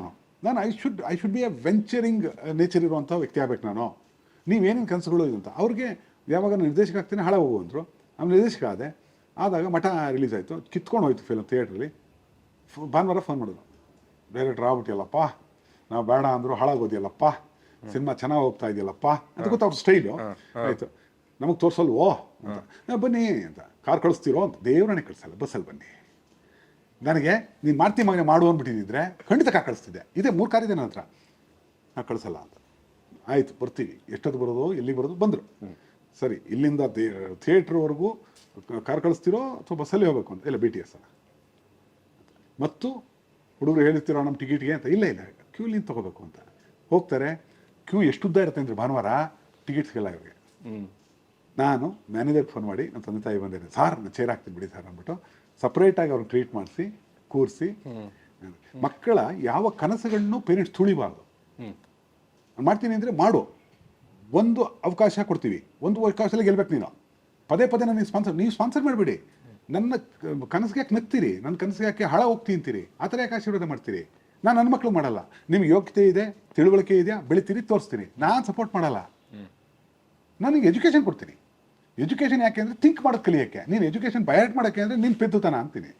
ಬಿ ಅ ಥಿಂಕರ್ ಅಂತೀನಿ ನನ್ನ ಮಕ್ಕಳಿಗೆ. But eventually was he proud of you? Of course yes. ಕೊನೆಯ 30 ವರ್ಷ ನನ್ನ ಜೊತೆ ಮಗುವಾಗ್ಬಿಟ್ಟಿದ್ರು ಅಣ್ಣ. ಸ್ಟಾರ್ಟಿಂಗ್ ಡೇಸ್ ಅವರು ಜೀವನದ ಒತ್ತಡಗಳು, ಹಾಗಾಗಿ ಹಂಗೆ ಬೇಡ. ನ್ಯಾಚುರಲಿ ಕೆಟ್ಟವರಲ್ಲ ಅವರು. ನಾನು ನೋಡಿದ್ರೆ ಗೊತ್ತಾಗ್ತಿಲ್ವಾ? ಮೊನ್ನೆ ಸ್ಟೇಜ್ ಮೇಲೆ ತುಂಬಾ ಚೆನ್ನಾಗಿ ಹೇಳಿದ್ರೆ, ನಮ್ಮ ಅಪ್ಪ ನೋಡಿದೀರಾ ನೀವು ಅಂತ ಕೇಳಿದ್ರೆ, ಇಲ್ಲ ಆದ್ರ ಅಲ್ಲ ರೀ, ನಾನು ನಮ್ಮ ಅಪ್ಪನಲ್ಲಿ ಅರ್ಧ ಭಾಗ, ತಾಯಿಯಲ್ಲಿ ಅರ್ಧ ಭಾಗ ಅಲ್ವೇ. ನಮ್ಮಪ್ಪನ ವೀರ್ಯಾಣು, ನಮ್ಮಮ್ಮನ ಅಂಡಾಣು, ಇವೆರಡು ಸೇರ್ ನಾನಲ್ವಾ. ಸೊ ಹಾಗಾದ್ರೆ ಈ ಆ್ಯಂಗಲ್ ಸಿಗಬೇಕು ಅಂತ ಪತ್ರಕರ್ತನಿಗೆ ಆ್ಯಂಗಲ್ ಬೇರ್ಸೋಕ್ಕೆ ಆಗ್ತಿಲ್ಲ. ನಾನು ಅದನ್ನೇ ಹೇಳ್ತಿರ್ತೀನಿ, ಪತ್ರಕರ್ತರು ಹೆಂಗೆ ಅಂದರೆ ಅವರು ಡ್ರೈವಿಂಗ್ ಹೇಗೆ ಮಾಡಬೇಕು ಅಂತ ಗೊತ್ತು. ಎಷ್ಟು ಬೇಕಾದ್ರೂ ಹೇಳ್ತಾರೆ, ಹಿಂಗೆ ಡ್ರೈವ್ ಮಾಡಿ, ಹಿಂಗೆ ಮಾಡಿ ಅಂತ. ಅವ್ರು ಡ್ರೈವಿಂಗ್ ಬರಲ್ಲ. ನನಗೆ ನೀವು ಒಂದು ಒಳ್ಳೆ ಸಿನಿಮಾ ಮಾಡಿ ತೋರಿಸ್ತೀನಿ ಅಂತ. ಒಬ್ಬ ಕೇಳಿ, ಓಂ ಅನ್ನೋ ಅದ್ಭುತ ಸಿನಿಮಾ, ಸರಿ, ಸಿನಿಮ್ಯಾಟಿಕಲಿ ವರ್ಲ್ಡ್ ವೈಡ್. ಓಂ ಅನ್ನೋದು ಉಪೇಂದ್ರನ ಬೆಸ್ಟ್ ಕ್ರಿಯೇಷನ್ ಅಂತೇನು ಸರ್. ಅಷ್ಟು ಹುಚ್ಚಿಡಿಸಿದಂಥ ಫಿಲಮ್ ಅದು. ಅದನ್ನು ಬೇರೆ ಕಾರಣಕ್ಕೆ ಅದನ್ನು ಹಳದಿ ಬಣ್ಣದ ಇದೆಲ್ಲ ಇಡ್ತಾರೆ, ಯಾಕೆಂದರೆ ವೈಲೆನ್ಸ್ ಇದೆ. ಅದು ರಕ್ತಸಿಕ್ತ ಆಗಬಾರ್ದು ಅನ್ನೋಕ್ಕೆ yellow colour nicotine flavour we call it, ಅದನ್ನು ಜಾಸ್ತಿ ಬಳಸಿದಾಗ ಒಂದು ಪತ್ರಿಕೆಯಲ್ಲಿ ಪತ್ರಕರ್ತ ಕಾಮಾಲೆ ಬಣ್ಣದ ಚಿತ್ರ ಅಂತ ಬರೆದ್ಬಿಡ್ತಾನೆ. ನನಗೆ ಕಾಲೇಜ್ ಡೇಸ್ ನಾನು ನಮ್ಮ ಫ್ರೆಂಡ್ಸ್ಗೆಲ್ಲ ತೋರಿಸಿ, ಏನೋ ಯಾಕೋ ಹಿಂಗೆ ಬರೆದ್ರು. ಆ ಸಿನಿಮಾ ನೋಡೋರು ಒಬ್ಬ ತಪ್ಪಿದ್ರು ಆ ಬಿಸ್ನೆಸ್ ತೊಂದರೆ ಆಗುತ್ತೆ ಅಂತ. ಬಟ್ ಸಿನಿಮಾ ಕಿತ್ಕೊಂಡು ಹೋಗ್ತಿತ್ತು ಬಿಡಿ. ಸಿನಿಮಾನ ಅದು ಹಿಟ್ ಅಂದರೆ ಎಲ್ಲೋ ಹೋಯ್ತದು. ಇವನು ಏನು ಮಾಡೋಕ್ಕಾಗಲ್ಲ, ಇನ್ನೊಂದು ಲೈನ್ ಬರೋದು. ಆಗ 2 ನಡೀತು. ಆ ಥರ ಬರೆಯೋನು ನಾಳೆ ಇವನು ಏನಾದ್ರು ಫಿಲ್ಮ್ ಮಾಡಿದ್ರೆ ಹೆಸರು ನೆನಪು ಇಟ್ಕೊಂಡಿದ್ದೆ, ಅದು ಯಾರು ಬರ್ದಿದ್ದು ಅಂತ. ಅವನು ಒಂದು ಸಿನಿಮಾ ಮಾಡ್ತಾನೆ, ಟಾ ಥರ ಇರುತ್ತೆ, ಶಾರದಾಂಬೆ ಮೇಲಾಣೆ ಟಾ ಥರ ಇರುತ್ತೆ. ಮಾಡಿದ್ರು ಕೆಟ್ಟದಾಗಿತ್ತು. ಅಂದರೆ ಅವ್ನು ಮಾಡಿ ಹೋಗ್ತಾ ಇಲ್ಲ, ಮಾಡಕ್ಕೆ ಬರಲ್ಲ. ಸೊ ಉಪೇಂದ್ರ ಬೈದ್ಬಿಟ್ರೆ ನಾ ದೊಡ್ಡವನು. ನೋ ಉಪೇಂದ್ರ ಉಪೇಂದ್ರ. ನಾನು ಉಪೇಂದ್ರ ಅವ್ರಿಗೆ ಡೈರೆಕ್ಟರ್ ಹೇಳಿ, ನಾನು ನೀವು ದೂರದ ರಿಲೇಷನ್ ಸಾರ್ ಅಂದೆ ಒಂದಿನ. ಹೌದಾ, ನನಗೆ ಗೊತ್ತಿಲ್ಲ ಹೆಂಗೆ ಅಂತ. ಸರ್ ನೀವು ಜಗ್ಗೇಶ್ ಅವ್ರದ್ದು ಫಸ್ಟ್ ಫಿಲ್ಮು, ನಾನು 100ನೇ ಫಿಲ್ಮು ಸರ್ ಅಂತ. ಅದೊಂದು ಅದೇ ಪ್ರಸಂಗದಲ್ಲಿ ಇದೇ ಥರದ್ದು ಒಂದು ಪ್ರಸಂಗ ಬರ್ತಂತೆ. ಅಣ್ಣ ಅವರು ಎಲ್ಲ ಚಿತ್ರಗಳು ಅದ್ಭುತ. ನಾನು ಅಣ್ಣ ಅವ್ರನ್ನ ಹೋಗಲು ನಂಗೆ ಏನು ಗಿಟ್ಟತ್ತೆ ಅಂತೆಲ್ಲ, ಓಕೆ ಸಂಸ್ಥೆ ಕೆಲಸ ಮಾಡಿ ಕೋಟಿಗಳು ದುಡಿದ್ಬಿಟ್ಟೆ ಆಗ್ಬಿಟ್ಟಿದೆ. ಅಣ್ಣ ಅವ್ರದ್ದು ಒಂದು ಸಿನಿಮಾ ಬಗ್ಗೆ ಕೆಡ್ದ ಬರ್ಬಿಡ್ತಾರೆ ಅಂದ್ರೆ ಪತ್ರಕರ್ತ, ಅವ್ರಿಗೆ ಅದೇ ಕೆಲಸ, ಕಾಸು ಕೊಟ್ಟಿಲ್ಲ ಅಂತನೋ ಏನೋ ಕಾರಣಕ್ಕೆ. ನಿಮಗೆ ಅಂತ ಹೇಳ್ತಿಲ್ಲ ನಾನು, ದಯವಿಟ್ಟು ಹೇಳಿದ್ರು ಪರವಾಗಿಲ್ಲ, ನಿಮ್ಮಿಂದ ಕಲಿತೀನಿ ನಾನು ಹೇಳಿ. ಅವಾಗ ಅಣ್ಣವ್ರು ಏನು ಹೇಳಿದ್ರು ಅಂತ ಗೊತ್ತಾ, ಪಾರ್ವತಮ್ಮ ಕೇಳಿದಂತೆ ತಪ್ಪು ಬರ್ದಿಯಾನಲ್ಲ ಒಬ್ಬ ಅಂತ. ಯಾವುದೋ ಒಂದು ಒಳ್ಳೆ ಕಾಮನ್ ಬಿಲ್ ಫಿಲಮ್ಗೆ ಒಂದೇ ಹಳ್ಳಿಲಿ ಮುಗಿಸ್ಬಿಟ್ಟಿದ್ದಾರೆ. ಎಂಥ ಕಥೆ ಸ್ವಾಮಿ ಅದು, ಅದ್ಭುತವಾದ ಸಿನಿಮಾ. ಅಣ್ಣ ಅವರ ಅದ್ಭುತ. ಅವ್ರ ಯೋಗ ಇವತ್ತಿನ ನಾಯಕರಿಗೆ ಮಾಡಿ ತುಂಬ ಕಷ್ಟ ಇದೆ. ಏನು ಬ್ಯೂಟಿಫುಲ್ ಮಾಡ್ತಾರೆ ಅದನ್ನು. ಅದನ್ನೇ ಟೈಟ್ಲ್ ಇವರು ಅದರ ಡೈರೆಕ್ಟ್ರು ನನಗೆ ಸಿಕ್ಕಿದ್ದು, ನಮ್ಮ ತುಂಬ ಆಪ್ತರು ನನಗೆ. ಅದ್ಭುತವಾದ ಸಿನಿಮಾ. ಆ ಸಿನಿಮಾ ಬಗ್ಗೆ ಕೆರೆದ ಬರೆದ್ಬಿಟ್ಟಿದ್ದಕ್ಕೆ ಪರತಮರು ಕೇಳಲ್ಲ, ನನಗೆ ಒಂದ್ಸತಿ ಮಾತಾಡಲ್ಲ ಅವ್ರಿಗೆ ಅಂತ, ಬಿಸ್ನೆಸ್ ತೊಂದರೆ ಆಗುತ್ತೆ ಅಂತ. ಯಾಕಂದ್ರೆ ಬಿಸ್ನೆಸ್ ಐಡಿಯಾ ಪರತವ್ರು ತುಂಬ ಚೆನ್ನಾಗಿತ್ತು. ಯಾರು ತಪ್ಪು ಬರೀಬಾರ್ದು, ಯಾಕೆ ಬರೀತೀರಿ, ಕೆಟ್ಟದಾಗಿದೆ ಅಂತ ಬರೀರಿ, ಸುಮ್ಮನೆ ಯಾಕೆ ಬರೆದ್ರಿ ಅಂತ ಅಣ್ಣವ್ರು ಏನಂತ ಗೊತ್ತಾ, ಬರೀಲಿ ಬಿಡಿ. ನನ್ನ ಬಗ್ಗೆ ಕೆಟ್ಟದಾಗ ಬರೆಯೋದ್ರಿಂದ ಅವ್ನಿಗೆ ಊಟ ಸಿಗ್ತಿದೆ ಅಂದರೆ ಊಟ ಮಾಡಲಿ ಬಿಡಿ ಅಂದ್ರು ಅಂತ ಅಣ್ಣವ್ರು. ನಾವು ಹಂಗೆ ತೊಗೊಳಲ್ಲ ಸರ್. ಅಣ್ಣವ್ರು ಅದಕ್ಕೆ ನಾವು ಅಣ್ಣವ್ರಲ್ಲಪ್ಪ, ನಾವು ಚಿಕ್ಕವರಪ್ಪ. ನಮ್ಮ ಬಿಸ್ನೆಸ್ ನನ್ನ ತಟ್ಟೆ ಕೈ ಆಗ್ತಾನೆ ಅಂದರೆ ನಾನು ಏನೋ ಉತ್ತರ ಕೊಡಲೇಬೇಕು. ಬಟ್ ನನಗೆ ಆ ಸ್ಟೇಜಲ್ಲಿ ಸ್ವಲ್ಪ ನನಗೂ ಅಯ್ಯೋ ಅಂತ ಬೇಜಾರಾಗಿದ್ದು, ನೀವು ಮಾತಿನ ವರಸೆಯಲ್ಲಿ ರಾಜ್ಕುಮಾರ್ ಅವ್ರ ಹೆಸರನ್ನು ತಂದ್ರಿ, ಬಟ್ ನಿಮಗೆ ರಾಜ್ಕುಮಾರ್ ಅವ್ರ ಮೇಲೆ ಎಷ್ಟು ಅಭಿಮಾನ ಇದೆ ಅಂತ ನಿಮ್ಮ ಬಗ್ಗೆ ಗೊತ್ತಿರೋ ಎಲ್ರಿಗೂ ಗೊತ್ತು. So they try to sort of pit you against that. ಅಣ್ಣ ಒಂದಿಬ್ಬರು ಪತ್ರಕರ್ತರು, ಒಂದು ಸತ್ಯ ಹೇಳ್ಬಿಡ್ಲ, ಎಲ್ಲೂ ಹೇಳ್ಬಿಡ್ಲ, ಒಂದಿಬ್ಬರು ಪತ್ರಕರ್ತರು ಅವರು ನಿಮ್ಮ ಸಿನಿಮಾ ಪ್ರಚಾರ ಮಾಡ್ಕೊಡ್ತೀವಿ ದುಡ್ಡು ಅಂತ ಕೇಳಿದ್ದಾರೆ. ಯಾರಿಗೆ ದುಡ್ಡನ್ನು ನಮ್ಮ ನಿರ್ಮಾಪಕ ಕೊಟ್ಟಿಲ್ಲ. ಇಲ್ಲ ಬೇಡ, ಅವನ್ನ ಪ್ರಚಾರ ಮಾಡ್ಕೋತಾ ಇದ್ದೀವಿ. ಸಿನಿಮಾಗೆ ಆಲ್ರೆಡಿ ಪ್ರಚಾರ ತುಂಬ ವರ್ಷಗಳಿಂದ ನಡೆದಿದೆ, ಚೆನ್ನಾಗಿ ಬರುತ್ತೆ, ಜನ ಮೆಚ್ಚುತ್ತಾರೆ, ಜನ ನೋಡ್ಕೋತಾರೆ, ನಾವು ಕೊಡೋಕ್ಕಾಗಲ್ಲ ಅನ್ನೋ ಒಂದು ಕಾರಣ ಕೊಟ್ಟಿದ್ದರಿಂದ ಅವರು ಅಲ್ಲಿ ನನ್ನನ್ನು ಇಕ್ಕಟ್ಟಿಗೆ ಸಿಕ್ಕಿಸುವಂತಹ ಡ್ರಾಮ್ಯಾಟಿಕ್ ಕ್ರಿಯೇಟ್ ಮಾಡಿದ್ರು. ಬಟ್ ಅದು ಹ್ಯಾಂಡ್ಲ್ ಆಗಿದೆ, ಮುಗೀತದೆ. ಸರಿ ಸರಿ. ಮತ್ತು ನಾನು ಏನು ಅಂತ 52 ವರ್ಷದ ಜೊತೆ 52 ವರ್ಷ ಸರ್, ನನಗೆ 51 ವರ್ಷ 51 ವರ್ಷದಿಂದ ನಾನೇನು ಅಂತ ನನಗೆ ಮಾತ್ರ ಗೊತ್ತು. ನಾನು ಏನೇ ಹೇಳ್ಕೊಂಡ್ರು ಅದು ಸುಳ್ಳು ಇರಬಹುದು. ಯಾಕೆ ನಂಬ್ತೀರಿ? ನಾನೇ ಸರಿ ಇಲ್ಲ. ನನ್ನೊಬ್ಬನಿಗೆ ಗೊತ್ತು. ನನ್ನ ಮನಸ್ಸಾಕ್ಷಿ ನೆಮ್ಮದಿಯಾಗಿ ನಿದ್ದೆ ಬರುತ್ತೆ ನನಗೆ. ನನ್ನ ಮನಸ್ಸಾಕ್ಷಿನ ತುಂಬ ಪ್ಯೂರಾಗಿ ಇಟ್ಕೊಂಡಿದ್ದೀನಿ. ಹಾಗಾಗಿ ನನಗೆ ಯಾವ ಗೊಂದಲಗಳು ಇಲ್ಲ. ಅಣ್ಣ ಅವರ ಅಭಿಮಾನ ನನಗೆ ಇದ್ದೇ ಇದೆ. ನಾನು ಹೇಳಿದ್ರ ಅರ್ಥ, ನಮ್ಮ ತಂದೆ ರಾಜಕುಮಾರ ಅಂದರೆ ಸಿನಿಮಾ ನಟ ರಾಜಕುಮಾರ್, ಅವ್ರು ಮುತ್ತುರಾಜ್ ಅಂತ ಅನ್ಬೇಕು. ರಾಜಕುಮಾರ ಅಂತಂದರೆ ಶ್ರೀಮಂತಿಕೆಯಲ್ಲಿ ಹುಟ್ಟಿಲ್ಲ ನಾವು, ರಾಜಕುಮಾರರಲ್ಲ ನಾವು, ಬಡವರು, ರೈಟ್? ಬಡತನದಲ್ಲಿ ನಾನೇ ದುಡ್ಕೊಂಡು ಇಲ್ಲಿವರೆಗೂ ಬರಬೇಕಾಯಿತು ಅನ್ನೋ ಒಂದು ಅರ್ಥದಲ್ಲಿ ಕ್ಯಾಶುವಲ್ ಆಗಿ ಹೇಳಿದ್ದೆ ಹೊರತು ಏನೋ ಅವ್ರಿಗೆ ಅವಮಾನ ಮಾಡಿ, ರಾಜ್ಕುಮಾರ್ ಅವಮಾನ ಮಾಡಿ ಸ್ವಾಮಿ ಅವ್ರ ಗಡ್ಡೆ ಮುಟ್ಟಿ ನಾನು ತುಂಬ ಅವ್ರ ಜೊತೆ ಊಟ ಮಾಡಿದ್ದೀನಿ ಸ್ವಾಮಿ. ನಾನು ಹೋದರೆ ಪುಳ್ಚಾರ್ ಕೊಡಿ ಬಂದರು ಶಾರದಾ ಪುತ್ರರು ಬಂದರು ಅಂತ. ಇದು ನಮ್ಮ ಮಟ್ಟದಲ್ಲಿ ಜೈತೆ ಸಾಂಗ್ ಹಾಡಬೇಕಿತ್ತು. ಅವರು ಹಾಡ್ತೀನಿ ಅಂತ ಕಮಿಟ್ ಆಗಿದ್ರು. ಸೊ ಈ ಅವ್ರದ್ದು ಒಂದು ಬಾಂಧವ್ಯ ಯಾವತ್ತೂ ನೀವು ನಂಬಲ್ಲ. 23 ಸತಿ ಅವ್ರ ಜೊತೆ ಕೂತಿರೋದು ನಾನು ಪರ್ಸನಲ್ ಆಗಿ. ನಾನು ಫಸ್ಟ್ ಟೈಮ್ ನೋಡಿದಾಗ ಅವರು ಮನೇಲಿ ಒಂದು ಬಾತ್ ಟವಲ್ ಇರುತ್ತಲ್ಲ, ವೈಟ್ ಕಲರ್ ಇಟ್ಕೊಂಡು ನಡ್ಕೊಂಡು ರೂಮಿಂದ ಅವರ ಬಚ್ಚಲ ಮನೆಗೆ ಹೋಗ್ತಾ ಇದ್ದಾರೆ ಸರ್, ಸ್ನಾನಕ್ಕೆ. ನಾನು ಅವರು ಬಂದರು, ನಿಂತಿದ್ವಲ್ಲೇ, ಅಲ್ಲಿ ತನಕ ಎಂಟ್ರಿ ಇತ್ತು. ಅಲ್ಲ, ನಾನು ನಮ್ಮ ಒಳಗಡೆ ಇರ್ತಾರೆ, ನಮ್ಮ ಅಲ್ಲಿನ ಚೆನ್ನೈ ಎಲ್ಲ ಇದ್ರು, ಅವ್ರನ್ನ ಮಾತಾಡ್ತಾ ಇದ್ದು. ಅಣ್ಣವರು ಸ್ನಾನ ಮಾಡ್ಕೊಂಡು ಬರ್ತಾರೆ, ಆಮೇಲೆ ಮಾತಾಡೋದು. ಓಕೆ ನೀವು ಅವ್ರು ಹೊರಟ್ರಲ್ಲ, ನಾವಿದ್ದು ನಿಂತ್ಕೊಂಡು ನಾವು ಒಂದು 3-4 ಜನ ಇದ್ವು. ನೋಡಿದ್ರು, ನನಗೆ ಅವ್ರು ನೋಡ್ತಾ ಇದ್ದೀನಿ, ವಯಸ್ಸಾಗಿತ್ತು, ಸ್ವಲ್ಪ ಬಗ್ಗಿದ್ರು, ಹೀಗೆ ನೋಡಿದ್ರು, ತಿರುಗಿ ನೋಡಿದ್ರು ನಮ್ಮ ಕಡೆ.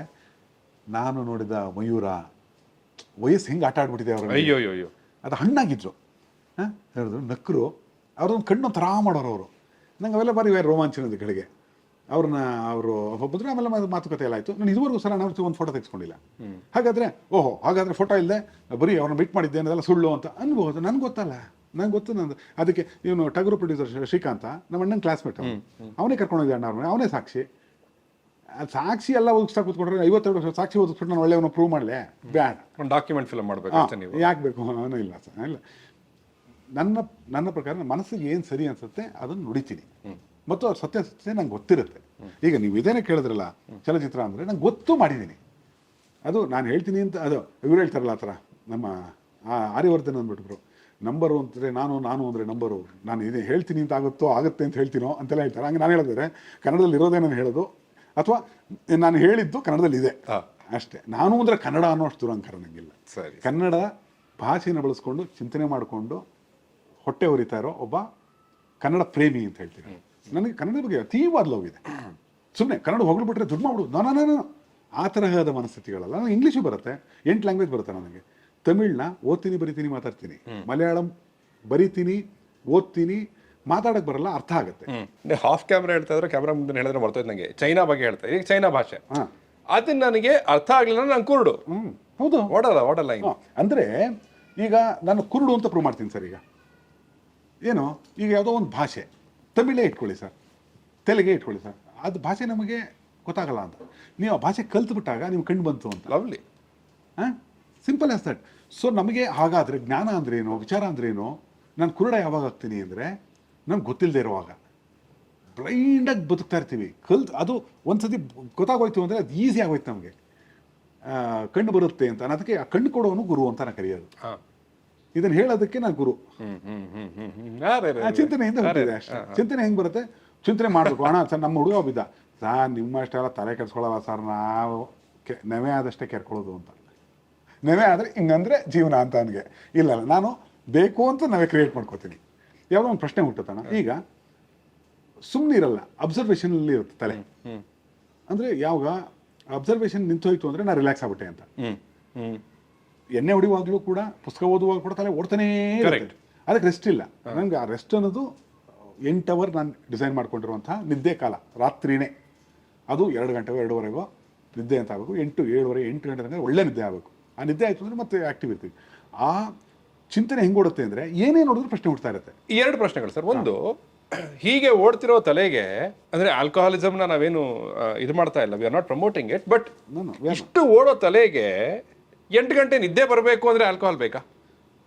ಯಾಕಂದ್ರೆ ಮನಸ್ಸಿಗೆ ಗೊತ್ತಿಲ್ಲ, ದೇಹಕ್ಕೆ ಗೊತ್ತು ಸುಸ್ತು, ಮನಸ್ಸಿಗೆ ಸುಸ್ತು ಗೊತ್ತಾಗತ್ತಾ? ಯಾಕಂದ್ರೆ ಹಂಗೆ ಓಡ್ತಿರೋ ತಲೆ 8 ಅವರ್ ಹೆಂಗೆ ನಿದ್ದೆ ಮಾಡುತ್ತೆ? ಅದು ಈಗ ಏನಾಗುತ್ತೆ ಸರ್, ಈ ಸಿನಿಮಾ ಕೆಲಸಗಳು ಅಂತಂದಾಗ ಒಂದೊಂದು ದಿನ ಒಂದೊಂದಷ್ಟು ಒತ್ತಡಗಳಿರುತ್ತೆ. ಹೌದು. ಆಲ್ಕೋಹಾಲಿಸಮ್ ನಾನು ಎಲ್ಲರೂ ಮಾಡಿ ಅಂತ ಹೇಳ್ತಿಲ್ಲ, ಅದರ ಪ್ರಯೋಗ ಅದನ್ನೇ ಹೇಳಲ್ಲ.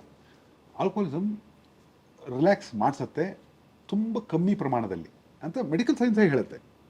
ವಾರಕ್ಕೆ ಇಷ್ಟೇ ತೊಗೋಬೇಕು ಅಂತೇಳಿ. ನಾವು ಓವರ್ ಯೂಸ್ ಅಬ್ಯೂಸು ಗಿರಾಕಿಗಳು, ನಮಗೇನಾದರೂ ಜಾಸ್ತಿ ಆಗಬೇಕು, ಕಮ್ಮಿಗೆ ನಮ್ಮ capacity half bottle full bottle ಈ ಲೆಕ್ಕದಲ್ಲಿ ಇರ್ತೀನಿ ನಾನು. ನಮ್ಮ ಆ ಥರ ಇರೋಲ್ಲ. ನಾನು ಈಗ ಸಿನಿಮಾ ನೋಡ್ತಾ ಇರ್ತೀನಿ, ಆ ಸಿನಿಮಾ ಡಿಕೋಡ್ ಮಾಡಬೇಕು, ಒಬ್ಬನೇ ಇರ್ತೀನಿ. ಆ ಡಿಕೋಡ್ ಮಾಡುವಾಗ ಸ್ಲೈಟ್ ಅಮೌಂಟ್ ಆಫ್ ಆಲ್ಕೋಹಾಲ್ ನಾನು ಸ್ವಲ್ಪ ಎಚ್ಚರವಾಗಿಡುತ್ತೆ, ಮತ್ತು ಅದು ಒಂದು 2 ಪೆಗ್ ಆಗ್ತಿದ್ದಂಗೆ ಸ್ವಲ್ಪ ನಿದ್ದೆ ಹೇಳ್ದಂಗೆ ಆಗುತ್ತೆ.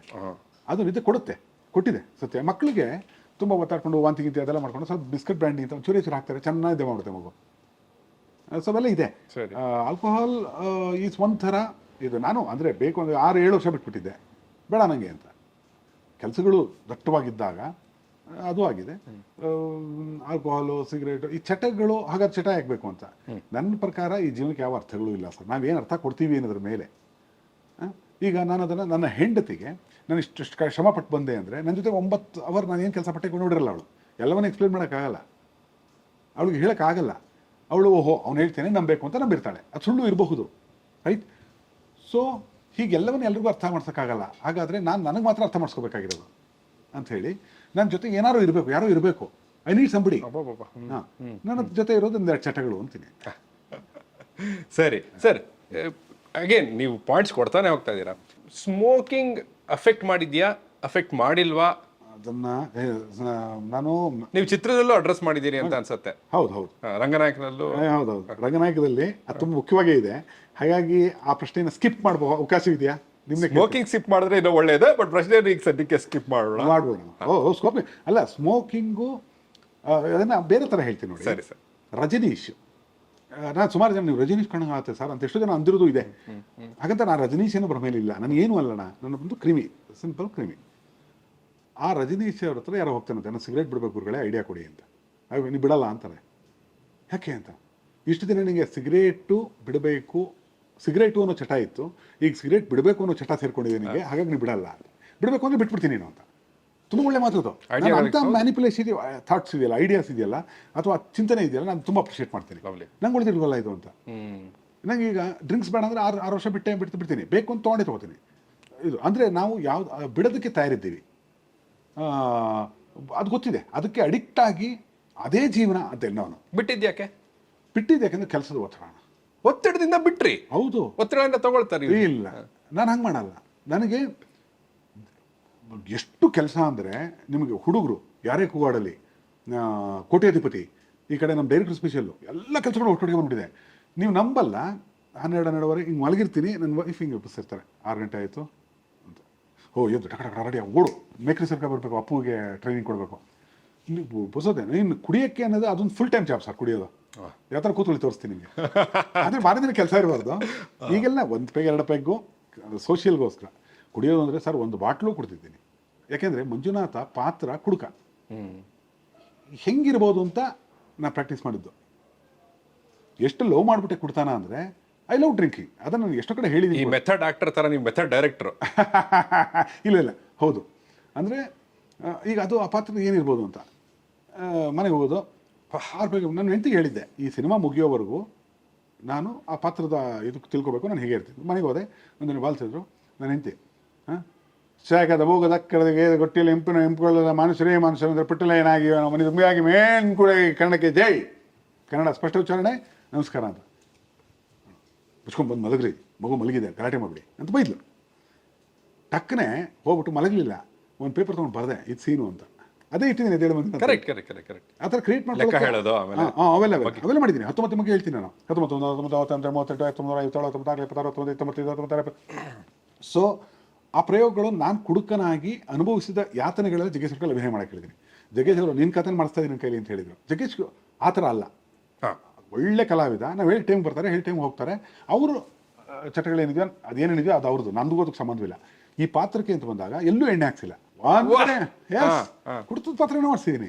ಬೇಡನ ಅವರು ನಾನು ಬೇಡ ಗುರು ಶೂಟಿಂಗ್ ಟೈಮಲ್ಲಿ ಕ್ಯಾಮ್ರಾ ಬಂದ ಕುಡಿಯಲ್ಲ ನಂಗೆ ಬೇಡ ಅಷ್ಟೇ. ನೀ ಕ್ಲೀನಾಗಿ ಅಚ್ಚಟ ಮಾಡಿಕೊಟ್ಟಿದ್ದಾರೆ ಮಂಜುನಾಥ. ಅವರ ಪರ್ಫಾರ್ಮೆನ್ಸಲ್ಲಿ ಒಂದು ಬೆಸ್ಟ್ ಪೀಸಸ್ ಅಂತ ನಾನು ಹೇಳಕ್ಕೆ ಇಷ್ಟಪಡ್ತೀನಿ. ಮೊದಲ ಅಭಿಮಾನಿಯಾಗಿ ಜಗ್ಗೇಶ್ ಅವ್ರಿಗೆ ನಾವು ಕಾಲೇಜ್ ಡೇಸಲ್ಲಿ ಜಗ್ಗೇಶ್ ಚಿತ್ರೋತ್ಸವ ಅಂತ ಹಾಕೋತಾ ಇದ್ದೆ ಅಂತ ಎಲ್ಲೋ ಹೇಳಿದ್ನ ಸರ್. ಜಗ್ಗೇಶ್ ಚಿತ್ರೋತ್ಸವ ಅಂತ ಅವ್ರ ಫಿಲಮಲ್ಲಿ ಇಟ್ಕೊಳ್ಳೋದು. ಒಂದು 3-4 ಫಿಲಮ್ ನೋಡೋದು. ಬಂಡ ನನ್ನ ಗಂಡ, ತರ್ಲೆ ಮಗ, ಬಂಡ, ಏನೋ ಈ ಥರದ್ದು ಸಾಕಷ್ಟು. ಅವಾಗೆಲ್ಲ 10 ರೂಪಾಯಿ 20 ರೂಪಾಯಿ ಕೊಟ್ಟರೆ ಒಂದು VHS ಕೊಡೋನು, VHS ಪ್ಲೇಯರ್ ಅದನ್ನು ಹಾಕ್ಕೊಂಡು ಫಿಲ್ಮ್ಗಳು. ನಾನು ಇವ್ರು ಏನೋ ಟೆಕ್ನಿಕ್ ಇದೆ ಇವ್ರ ಆ್ಯಕ್ಟಿಂಗಲ್ಲಿ ಅಂತ ನಾನು ಕೂತ್ಕೊಂಡಿದ್ದು ಕಾಲೇಜ್ ಡೇಸ್. ಅದು ನೋಡೋದು ನಮ್ಮ ಚಿಕ್ಕಪ್ಪ ಬರೋದು, ಇಬ್ಬರು ಎಂಜಾಯ್ ಮಾಡೋದು. ಪೌಡೆ ಒಂದು ಸ್ಟೈಲ್ ಅದು, ಎಲ್ರಿಗೂ ಬರಲ್ಲ ಅದು. ಚಕ್ಕಾಗಿದೆಯಲ್ಲ ಇದು ಅಂಥೇಳಿ ಅವ್ರ ಜೊತೆ ಒಂದು ಇದಾಯಿತು. ಒಳ್ಳೆ ಕಲಾವಿದ. ಹಾಗಾಗಿ ನಾವು ಇವತ್ತು ಏನಕ್ಕೆ ಮಂಜುನಾಥ ಈ ಕುಡ್ತದ ಇದು ಸ್ಮೋಕಿಂಗು ಅದರದ್ದೇ ಅದಿದೆ. ಸಿನಿಮಾ ನೋಡಿದ್ರೆ ಗೊತ್ತಾಗುತ್ತೆ ಸರ್. ಈಗ ಮೆಥಡ್ ಡೈರೆಕ್ಷನ್, ಮೆಥಡ್ ಆಕ್ಟಿಂಗ್ ಅಂದ್ಮೇಲೆ ನಟನೆನೂ ಬರುತ್ತಲ್ಲ ನಿಮಗೆ? ನಟನೆ ಮಾಡ್ತೀನಿ ನಾನು ಆ ಪಾತ್ರ. ಹೌದು, ಈಗ ಪಾತ್ರಗಳು ಅಂತಂದಾಗ ಅದಕ್ಕೆ ಅಧ್ಯಯನ ಮುಖ್ಯ. ನಾನು ಅದನ್ನು ವರ್ಕೌಟ್ ಅಂತ ಕರಿತೀನಿ. ಅಂದರೆ ಫಿಸಿಕಲ್ ವರ್ಕೌಟ್ ಅಲ್ಲ, ಮೆಂಟಲ್ ವರ್ಕೌಟ್. ಆ ಪಾತ್ರವನ್ನು ಒಳಗಡೆ ಕೂರಿಸ್ಕೋಬೇಕಾದಾಗ ಈಗ ಟ್ರೇಲರ್ ನೋಡಿರಬಹುದು, ನಾನೊಬ್ಬ ಬ್ರಾಹ್ಮಣನಾಗಿ ಸಂದೇಹ ಮಾಡ್ತೀನಿ ಅಂದರೆ ಆ ಪಾತ್ರಕ್ಕೆ ಒಂದು ತಿಮಿತಿ ಹೇಳಿ ಅದೆಲ್ಲ ತುಂಬ ಅದು ನಗು ಬರ್ತೀವಿ. ಫಸ್ಟ್ ಇವರು ಶ್ರೀನಿವಾಸ್ ಪ್ರಭು ಈ ಕಡೆ, ನೀವು ಮಧ್ಯದಲ್ಲಿ ಇಲ್ಲಿ ಇನ್ನೊಬ್ರು ಅವ್ರ ಮಂತ್ರ ಹೇಳ್ಕೊಡ್ತಾರಂತೆ, ಇವ್ರು ಹೇಳ್ತಾರಂತೆ, ಬರ್ದಿರೋರು ನೀವು ಮಧ್ಯದಲ್ಲಿ ಸ್ವಲ್ಪ ಸೈಲೆಂಟ್ ಆಗಿದಾಗ ತುಂಬ ಇಷ್ಟ ಆಯ್ತಾ ಶಾರ್ಟ್ ಅದು. ಅದೇ ಅಂದರೆ ಅದು ಕಲ್ಪಿಸ್ಕೊಳ್ಳುವಾಗಲೇ ಹೀಗೆ ಇರಬೇಕಂತ ಹೇಳಿ. ಸರ್, ಈ ಶೋಮನ್ಶಿಪ್ ಇದೆಯಲ್ಲ, ಇದು ಎಲ್ಲಿಂದ? ಫಸ್ಟ್ ಆಫ್ ಆಲ್ ಅಷ್ಟು ಒತ್ತಡ ಇದೆ ತಲೆಯಲ್ಲಿ, ರಿಲೀಸ್ಗೆ ಇನ್ನೇನು ಬರ್ತಾ ಇದೆ, ಈ ಎನರ್ಜಿ ಎಲ್ಲಿಂದ ಬರುತ್ತೆ? ಮತ್ತು ಈ ಕಾನ್ಸ್ಟೆಂಟ್ ಶೋಮನ್ಶಿಪ್, ಕ್ಯಾಮ್ರಾ ಇರಲಿ ಇಲ್ಲೇ ಇರಲಿ, ಆಫ್ ಕ್ಯಾಮ್ರಾ ಕೂಡ ನೀವು ಹಿಂಗೆ ಮಾತಾಡ್ತೀರಿ, ಏನು where is that stemming from? ಅಂದರೆ ನೋಡಿ, ಅಂದರೆ you obviously know you are a showman of course ಅಲ್ವಾ ಸರ್? ಅಣ್ಣ ಇದು ಹಿಂಗೆ ಶುರು ಆಗುತ್ತಂದರೆ ಈಗ 960 ಕೋಟಿ ಹ್ಯೂಮನ್ಸ್ ಮನುಷ್ಯರು ಅನ್ನೋದು 960 ಕೋಟಿ ಜನ ಇರೋದು ಭೂಮಿ ಮೇಲೆ. ಪ್ರತಿಯೊಬ್ಬರಿಗೂ ಐಡೆಂಟಿ ಕ್ರೈಸಿಸ್ ಅಂತ ಇರುತ್ತೆ, ಪ್ರತಿಯೊಬ್ಬರಿಗೂ ಇರುತ್ತೆ. ಐಡೆಂಟಿ ಕ್ರೈಸಿಂದ ಶುರುವಾಗೋದು. ನಾನು ಹಾಗಾದರೆ ಸತ್ತೋಗ್ಬಿಟ್ರೆ ಯಾರು ಇದು ಹುಟ್ಟಿದ್ದೇ ಗೊತ್ತಾಗಲ್ವಾ? ಇದು ಮೂಲತಃ ಪ್ರಶ್ನೆ, ಅದು ಪ್ರತಿಯೊಬ್ಬರಿಗೂ ಇರುತ್ತದು. ಅದನ್ನು ತೋರ್ಸಕ್ಕೆ ದಾರಿ ಹುಡುಕೋತಾ ಇರ್ತಾನೆ. ನನಗೆ ಹೇಳ್ತೀನಿ, ನನಗೆ ಈ ಚಿಂತನೆ ಶುರು ಐಡಿಯಾಗಳು ಶುರುವಾದಾಗ ನಂಗೆ ಈ ಥರ ಐಡಿಯಾ ಇದೆಯಲ್ಲ, ಯಾಕೆ ಹಿಂಗೆ ಬದುಕ್ತಿದ್ದಾರೆ? ಈಗ ಹಾಸಿಗೆ ಇದ್ದಷ್ಟೇ ಕಾಲು ಚಾಚು, ಯಾಕೆ ಹಾಸಿಗೆ ಇದ್ದಷ್ಟೇ ಕಾಲು ಚಾಚಬೇಕು? ಕಾಲೇ ಮುದುರ್ಕೊಂಡು ನೋವು ಮಾಡ್ಕೊಳ್ಳೋದು ಯಾಕೆ? ಒಂದಡಿ ಹಾಸಿಗೆನ ಹೊಲ್ಸ್ಕೋಬೋದಲ್ಲ ಅಂತ ಕೇಳಿದ್ರೆ ತಲಾಟೆ ಅಂತ ಬೈದ್ರು ನಮ್ಮಪ್ಪ. ನನಗೆ ಬೈದಿದ್ದು ತಲಾಟೆ ಇದೆ. ಓ ತಲಾಟೆ ಅಂದಾಗೆಲ್ಲ ಓ ಇದು ಹೊಸ ಪಾಯಿಂಟ್, ಇದು ಆ ಥರ ಹೊಸ ಪಾಯಿಂಟ್ಗಳ ಕಲೆಕ್ಷನ್ ಆಗ್ತಾ ಹೋಯ್ತು. ಸೊ ಹಾಗಾದ್ರೆ ಉತ್ತರಗಳಿದೆ ಅಂತ ನಾನು ತಮಾಷೆ ಮಾಡ್ತಿರ್ತೀನಿ. ಎಲ್ಲದಕ್ಕೂ ಉತ್ತರ ಇದೆ ಸರ್ ಅಂತ. ಗೊತ್ತಿಲ್ಲ, ನಾನು ಇರೋದು ಉತ್ತರಳ್ಳಿಲಿ. ಸೊ ಐಡೆಂಟಿ ಕ್ರೈಸಿಸ್ನ ಭಾಗಗಳೇ ಸರ್. ಆಮೇಲೆ ಹೆಂಗಿರುತ್ತೆ ಅಂದರೆ ತಮಿಳಲ್ಲಿ ಒಂದು ಚೆನ್ನಾಗಿ ಹೇಳ್ತಾರೆ ಸರ್. ಫಸ್ಟ್ ಜೀವನ ಅಂದರೆ 2 ಲೈನ್ ಸರ್. ತೆರಿಯಮ್ಮ ನಾ ಯಾರು ಅಂದರೆ ಗೊತ್ತಾ, ನಾನು ಯಾರು ಅಂತ ಗೊತ್ತಾ ಅಂತ ಒಂದು ಗಾಂಚಾಲಿ ಲೈಫ್ ಚಿಕ್ಕ ವಯಸ್ಸಲ್ಲಿ. ಅದಾದ್ಮೇಲೆ ಯಾರು ತೆರೀಲಿಯೇ ಅಂತ, ಯಾರು ಗೊತ್ತಾಗ್ತಾ ಇಲ್ವೇ, ಕಣ್ಣು ಮಂಜಾಗ್ಬಿಟ್ಟಿದೆ, ವಯಸ್ಸಾಗ್ಬಿಟ್ಟಿದೆ, ಯಾರು ಗೊತ್ತಾಗ್ತಿಲ್ವಂತೆ. ಸೊ ಜೀವನ ಅಂದ್ರೆ ಅಷ್ಟೇ. ಅಂದರೆ ನಾವೇನು ಕೊಡ್ತೀವಿ 100 ವರ್ಷ ಇದು ನೀಟ್ ಕ್ಲೀನ್ ಸಂಬಳ ಅಂತ ಮಕ್ಕಳು ಸಾಕ್ಬಿಟ್ಟು ಆಮೇಲೆ ಏನಕ್ಕೆ ಇವೆಲ್ಲ ಮಾಡಿದ್ವು ಅಂತ ಒಂದಿನ ಕೊಂದು ನಾನು ಐಡೆಂಟಿ ಕ್ರೈಸಿಸ್ಗೇನೆ ಮಾಡಿರ್ತೀವಿ ಅಣ್ಣ. ಸರಿ, ಹೌದು. ಸಿನಿಮಾ ಮಾಡೋರು ನನ್ನಲ್ಲಿ ಇಷ್ಟು ಐಡಿಯಾಗಳು ಬರುತ್ತೆ, ಇಷ್ಟು ಬರೀಬಲ್ಲೆ, ಇದನ್ನು ನಾನು ಯಾವುದೋ ಕೆಲಸ ಮಾಡ್ಕೊಂಡು ಬರ್ಕೊಂಡು ಯೂಟ್ಯೂಬ್ ಮಾಡ್ಕೋಬೋದಿತ್ತು. ಬಟ್ ಇಲ್ಲ, ಇದು ಸಿನಿಮಾ ಮಾಡ್ಬೇಕು. ಯಾಕೆ ಅಂದರೆ ನಾನು ಒಂದು ಕತೆ ನಿಮ್ಗೆ ಹೇಳ್ತೀನಿ ಸರ್. ನಾನು ಹಿಂದೆ ಒಮ್ಮೆ ಕತೆ ಹೇಳಿದ್ದೆ ನಿಮ್ಗೆ ಯಾವತ್ತೋ ಒಂದು ಇಂಟರ್ವ್ಯೂಲಿ. ನಾನು ಇಬ್ಬರೇ ಗೊತ್ತಾಗ ಇದು ಇಂಟರ್ವ್ಯೂ ಅಲ್ಲ, ಕ್ಯಾಶುವಲ್ ಆಗಿ ಸಿಕ್ಕಾಗ ಅದ್ಭುತವಾದ ಒಂದು ನಾಟಕದ ಪ್ಲಾಟನ್ನು ನೀವು ಹೇಳಿದ್ರಿ. ಸೀತಾಯಣ ರಾಮಾಯಣವನ್ನು ಸೀತೆ ಪಾಯಿಂಟಲ್ಲಿ ಹೇಳಬೇಕು ಅಂತ ನಾಟಕ ಮಾಡಬೇಕು ಅನ್ನೋದು ನನ್ನ ಉದ್ದೇಶ. ಆ ಕಥೆನ ನಿಮ್ಗೆ ಹೇಳಿದ್ದೆ, ಆ ಕಥೆ ನಿಮ್ಗೆ ಮಾತ್ರ ಹೇಳಿದ್ದೆ. ಅದನ್ನೇ ಸಿನಿಮಾ ಮಾಡಿಬಿಟ್ಟೆ ಅಂತ ಇಟ್ಕೊಳ್ಳಿ. ಒಂದೇ ಟೈಮ್ 10 ಕಾಲಿಗೆ ನಾನು ಪ್ರಪಂಚ ಪೂರ್ತಿ ಹೇಳ್ಬಿಡ್ಬೋದು ಆ ಕಥೆನ. ರೈಟ್? ಅಷ್ಟು ರೀಚ್ ಸಿಗುತ್ತೆ ಅದಕ್ಕೆ. ಅಷ್ಟು ಜನ 100 ರೂಪಾಯಿ ಕೊಟ್ಟರೆ ಅದೆಷ್ಟೋ ಕೋಟಿಗಳಾಗುತ್ತೆ, ಒಂದು ಬಿಸ್ನೆಸ್ ಆಗುತ್ತೆ, ನನಗೊಂದು ವರ್ಚುವಲ್ ಪ್ರಾಡಕ್ಟ್ ಆಗುತ್ತೆ. ಈ ಥರ ಯೋಚನೆ ಮಾಡೋದು. ಸೊ ಅದು ಹಾಗೆ ಬಂದು ನಾವು ಈ ಫೀಲ್ಡಲ್ಲಿ ಇಲ್ಲಿವರೆಗೂ ಬಂದು ಈ ರಂಗದಲ್ಲಿ ಉದ್ದಿಮೆ ಅಲ್ಲ. ಬಟ್ ಈಗ ಈ ಕಾನ್ಸ್ಟೆಂಟ್ ಶೋಮನ್ಶಿಪ್ ಎನರ್ಜಿ ಹೇಗೆ ಅಂತ ಹೇಳಿದ್ರೆ, ಇದು ನಿಮಗೆ is it just oozing out of you ಅಥವಾ ನೀವು ಕ್ರಿಯೇಟ್ ಮಾಡ್ತಾ ಇದ್ದೀರಾ ಅದನ್ನ? ಇಲ್ಲ ನಾನು ಐ ಆಮ್ ವೆರಿ ಸರ್, ನನಗೆ 51.5 ವರ್ಷ, ನಂಗೆ 3 ವರ್ಷದ ಮಗಳಿದ್ದಾಳೆ. ಮುಂದಿನ ತಿಂಗಳು 1ನೇ ತಾರೀಕು ಅವಳು ಬರ್ತದೆ, ನಿಮ್ಮನ್ನು ಕರಿತೀನಿ ಬರ್ಡೇಗೆ. I mean to say we are active throughout. Because ಯಾಕೆ ಆ್ಯಕ್ಟಿವ್ ಅಂದರೆ I am working for myself. ನಾನು ನನಗೋಸ್ಕರ ಗುರುಪ್ರಸಾದ್ ಅನ್ನೋ ಬ್ರ್ಯಾಂಡ್, ಅವ್ನಿಗೆ ಏನು ಕಿತ್ತಾಕಲ್ಲ ಲೈಫಲ್ಲಿ ನೋಡೋಕ್ಕೆ ನಾನು ಮಾಡ್ತಾ ಇರೋದು, ಯಾರಿಗೂ ಪ್ರೂವ್ ಮಾಡೋಕ್ಕಲ್ಲ. ಅವ್ರಿಗೆ ಹೇಳಬೇಕಾದ್ರೆ ಹೇಳಬೇಕಾದ್ರೆ ರೀತಿಲಿ ಹೇಳೋದು, ಅದು ವಿಧಾನಗಳೆಲ್ಲ ನಾನು ಪ್ರಯೋಗ ಮಾಡ್ಕೋತೀನಿ. ಈ ಹುಟ್ಟಿದ್ದು ಏನು ಕಾರಣ ಅಂತ, ನಾನಂದರೆ ಈ ಸೃಷ್ಟಿಗೆ ಯಾವ ಕಾರಣ ಇಲ್ಲ ಅಂತ ನಂಬಿರೋದು ನಾನು. ಆ ಕಾರಣವನ್ನು ಕೊಟ್ಕೋಬೇಕಾದ್ರು ನಾವು. ನಾನು ಹುಟ್ಟೋದೇ ಈ ಕಾರಣಕ್ಕೆ ಅಂದ್ಕೊಂಡಾಗ ನಮ್ಗೆ ಅದಕ್ಕೊಂದು ಫೋಕಸ್ ಸಿಗುತ್ತೆ, ವರ್ಕ್ ಮಾಡೋಕ್ಕೆ ಶುರು ಮಾಡ್ತೀನಿ. ಅದಕ್ಕೆ ಫುಲ್ ಎನರ್ಜಿ ಇರುತ್ತೆ ಸರ್. ನೀವು ನೈಟ್ ಮಲಗಿದ್ದಾಗ ಎಬ್ಬಿಸ್ಬಿಟ್ಟು ಸಿನಿಮಾಗೊಂದು ಬರಿಬೇಕು ಇದು ಅಂತಂದರೆ ನಾನು ಬರ್ಕೊಡ್ತೀನಿ. ಅದಕ್ಕೆ ಟ್ಯೂನ್ ಅಪ್ ಮಾಡ್ಕೋಬೇಕು ನಾವು, ನಾನು ಮಾಡ್ಕೊಂಡಿದ್ದೀನಿ. ಹಾಗಾಗಿ ಎನರ್ಜಿ ಇದ್ದೇ ಇರುತ್ತೆ. ಸುಸ್ತಾಗಿರೋದು, ಮಲಗೋದು, ಕಾರ್ಯಕ್ರಮ ನೀಡುವ ಆಕಳಿಸೋದು, ಇವೆಲ್ಲ ನಾನು ಮಾಡೋದೇ ಇಲ್ಲ, ನಂಗೆ ಬರೋದೇ ಇಲ್ಲ. ಅದು ಹೆಂಗೆ ಎನರ್ಜಿ ಐ ಥಿಂಕ್. ಸೊ ಕಾರಣ ಏನು, ನಿಮ್ಮ ಹುಟ್ಟಿಗೆ ಕಾರಣ ಏನು ಅಂತ ಕಂಡುಕೊಂಡಿದ್ದೀರಿ?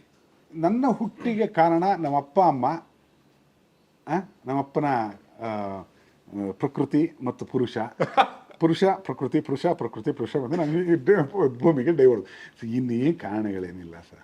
ಅಲ್ಲ, ನೀವು ಹೇಳಿದ್ರಿ ಅದಕ್ಕೆ ಕಾರಣ, ಸೃಷ್ಟಿಗೆ ಕಾರಣ ಇಲ್ಲ. ನೀವೇನು ಓಕೆ, ನಿಮ್ಮ ಬದುಕಿಗೆ ಒಂದು ಪರ್ಪಸ್ ಅಂದ್ರೆ ನಾನೇ ಹುಡ್ಕೊಂಡಿದ್ದಂತ ಅದೇನು ಅದು ಹೇಳಬಲ್ಲೆ. ಅದಕ್ಕೆ ನಾನು ಹುಡ್ಕೊಂಡಿದ್ದು, ನಾನು ಜೀವನವನ್ನು ಹೇಗೆ ಬೇಕಾದ್ರೂ ನಿರ್ವಹಿಸ್ಬೋದು ಸರ್. ನಾನು ಪುರೋಹಿತನಾಗೂ ಜೀವನ ಮಾಡ್ಬಿಡ್ಬಲ್ಲೆ. ನನಗೆ ತಿಥಿ ಮಂತ್ರನೂ ಬರುತ್ತೆ, ಸಾವಿನ ಮಂತ್ರನೂ ಬರುತ್ತೆ. ಮಾಡ್ಬೋದು. ಈ ಬೆಂಗಳೂರು ಒಳ್ಳೆ ಬಿಸ್ನೆಸ್ಸೇ ಅದು, ಮಾಡಬಹುದು. ನಂಗೆ ಅದು ನನ್ನ ಸ್ವಖುಷಿ ಇಲ್ಲ. ನಾನು ಆತ್ಮ ಅನ್ನೋ ಪದ ಬಳಸಲ್ಲ, ಆತ್ಮ ಅನ್ನೋದನ್ನು ಒಪ್ಪೋದಿಲ್ಲ, ಸ್ವಖುಷಿ ಅಂತ. ನನಗೆ ಖುಷಿ ಕೊಡೋದು, ಮನಸ್ಸಿಗೆ ಖುಷಿ ಕೊಡುವಂತಹ ವಿಚಾರ ಅಂದರೆ ಅದು ಎಲ್ಲೋ ಒಂದು ಕಡೆ ಕ್ರಿಯೇಟಿವ್ ಆಗಿರಬೇಕು ಅಂತ. ಕ್ರಿಯೇಟಿವ್ ಆಗಿದ್ದಾಗ ಅದು ನನಗೆ ಜಾಸ್ತಿ ಖುಷಿ ಕೊಡುವಂಥದ್ದು. ನಾನು ಕ್ರಿಯೇಟ್ ಮಾಡೋದನ್ನ ಏನಾದರೂ ಇವತ್ತು ಅಂತ ಒಂದು ಜೋಕ್ ಬರೋದನ್ನ, ಒಂದು ಡೈಲಾಗ್ ಬರೋದನ್ನ, ಏನೋ ಒಂದು ಕ್ರಿಯೇಟ್ ಮಾಡಬೇಕು. ನಾನು ಕ್ರಿಯೇಟ್ ಮಾಡೋದ್ರಲ್ಲೇ ಎನರ್ಜಿ ಸೋಸ್ಬೇಕು ಲೈಫ್ ಪೂರ್ತಿ ಅಂತ. ಹಾಗೆ ಸರ್, ಸಾರಿ ಹೇಳಿ. ಇದು ಕೂಡ ಇದು ನಿಮ್ಮ ಅನುಭವಕ್ಕೆ ಬಂದಿದೆ ಅನ್ನೋದನ್ನ ಒಪ್ಪಬಲ್ಲೆ. ಬಟ್ ನಮ್ಮ ಮನಸ್ಸು it place number of games with us ಅಲ್ವಾ ಸರ್? ಸೊ ಇದು ಕೂಡ ನಿಮ್ಮ ಮನಸ್ಸೇ ನಿಮ್ಮ ಜೊತೆ ಆಡ್ತಿರೋ ಗೇಮ್ ಇರ್ಬೋದಲ್ಲ? ಕ್ರಿಯೇಟಿವಿಟಿ ನಿಮಗೆ ಖುಷಿ ಕೊಡ್ತಾ ಇದೆ ಅನ್ನೋದೇ ನಿಮ್ಮ ಮನಸ್ಸು ನಿಮ್ಮ ಜೊತೆ ಆಡ್ತಿರೋ ಗೇಮಾ? ಇದನ್ನು ಬೇರೆ ಥರ ಹೇಳ. ಈಗ ನಾನು ಕನಕಪುರದಲ್ಲಿ ಲಾಟ್ರಿ ಟಿಕೆಟ್ ಮಾಡ್ತಿದ್ದೆ. ನನ್ನ ಹೆಸರು ಲಾಟ್ರಿ ಗುರು ಅಂತ ಅವಾಗ. ಇವತ್ತು ಡೈರೆಕ್ಟರ್ ಗುರುಪ್ರಸಾದ್.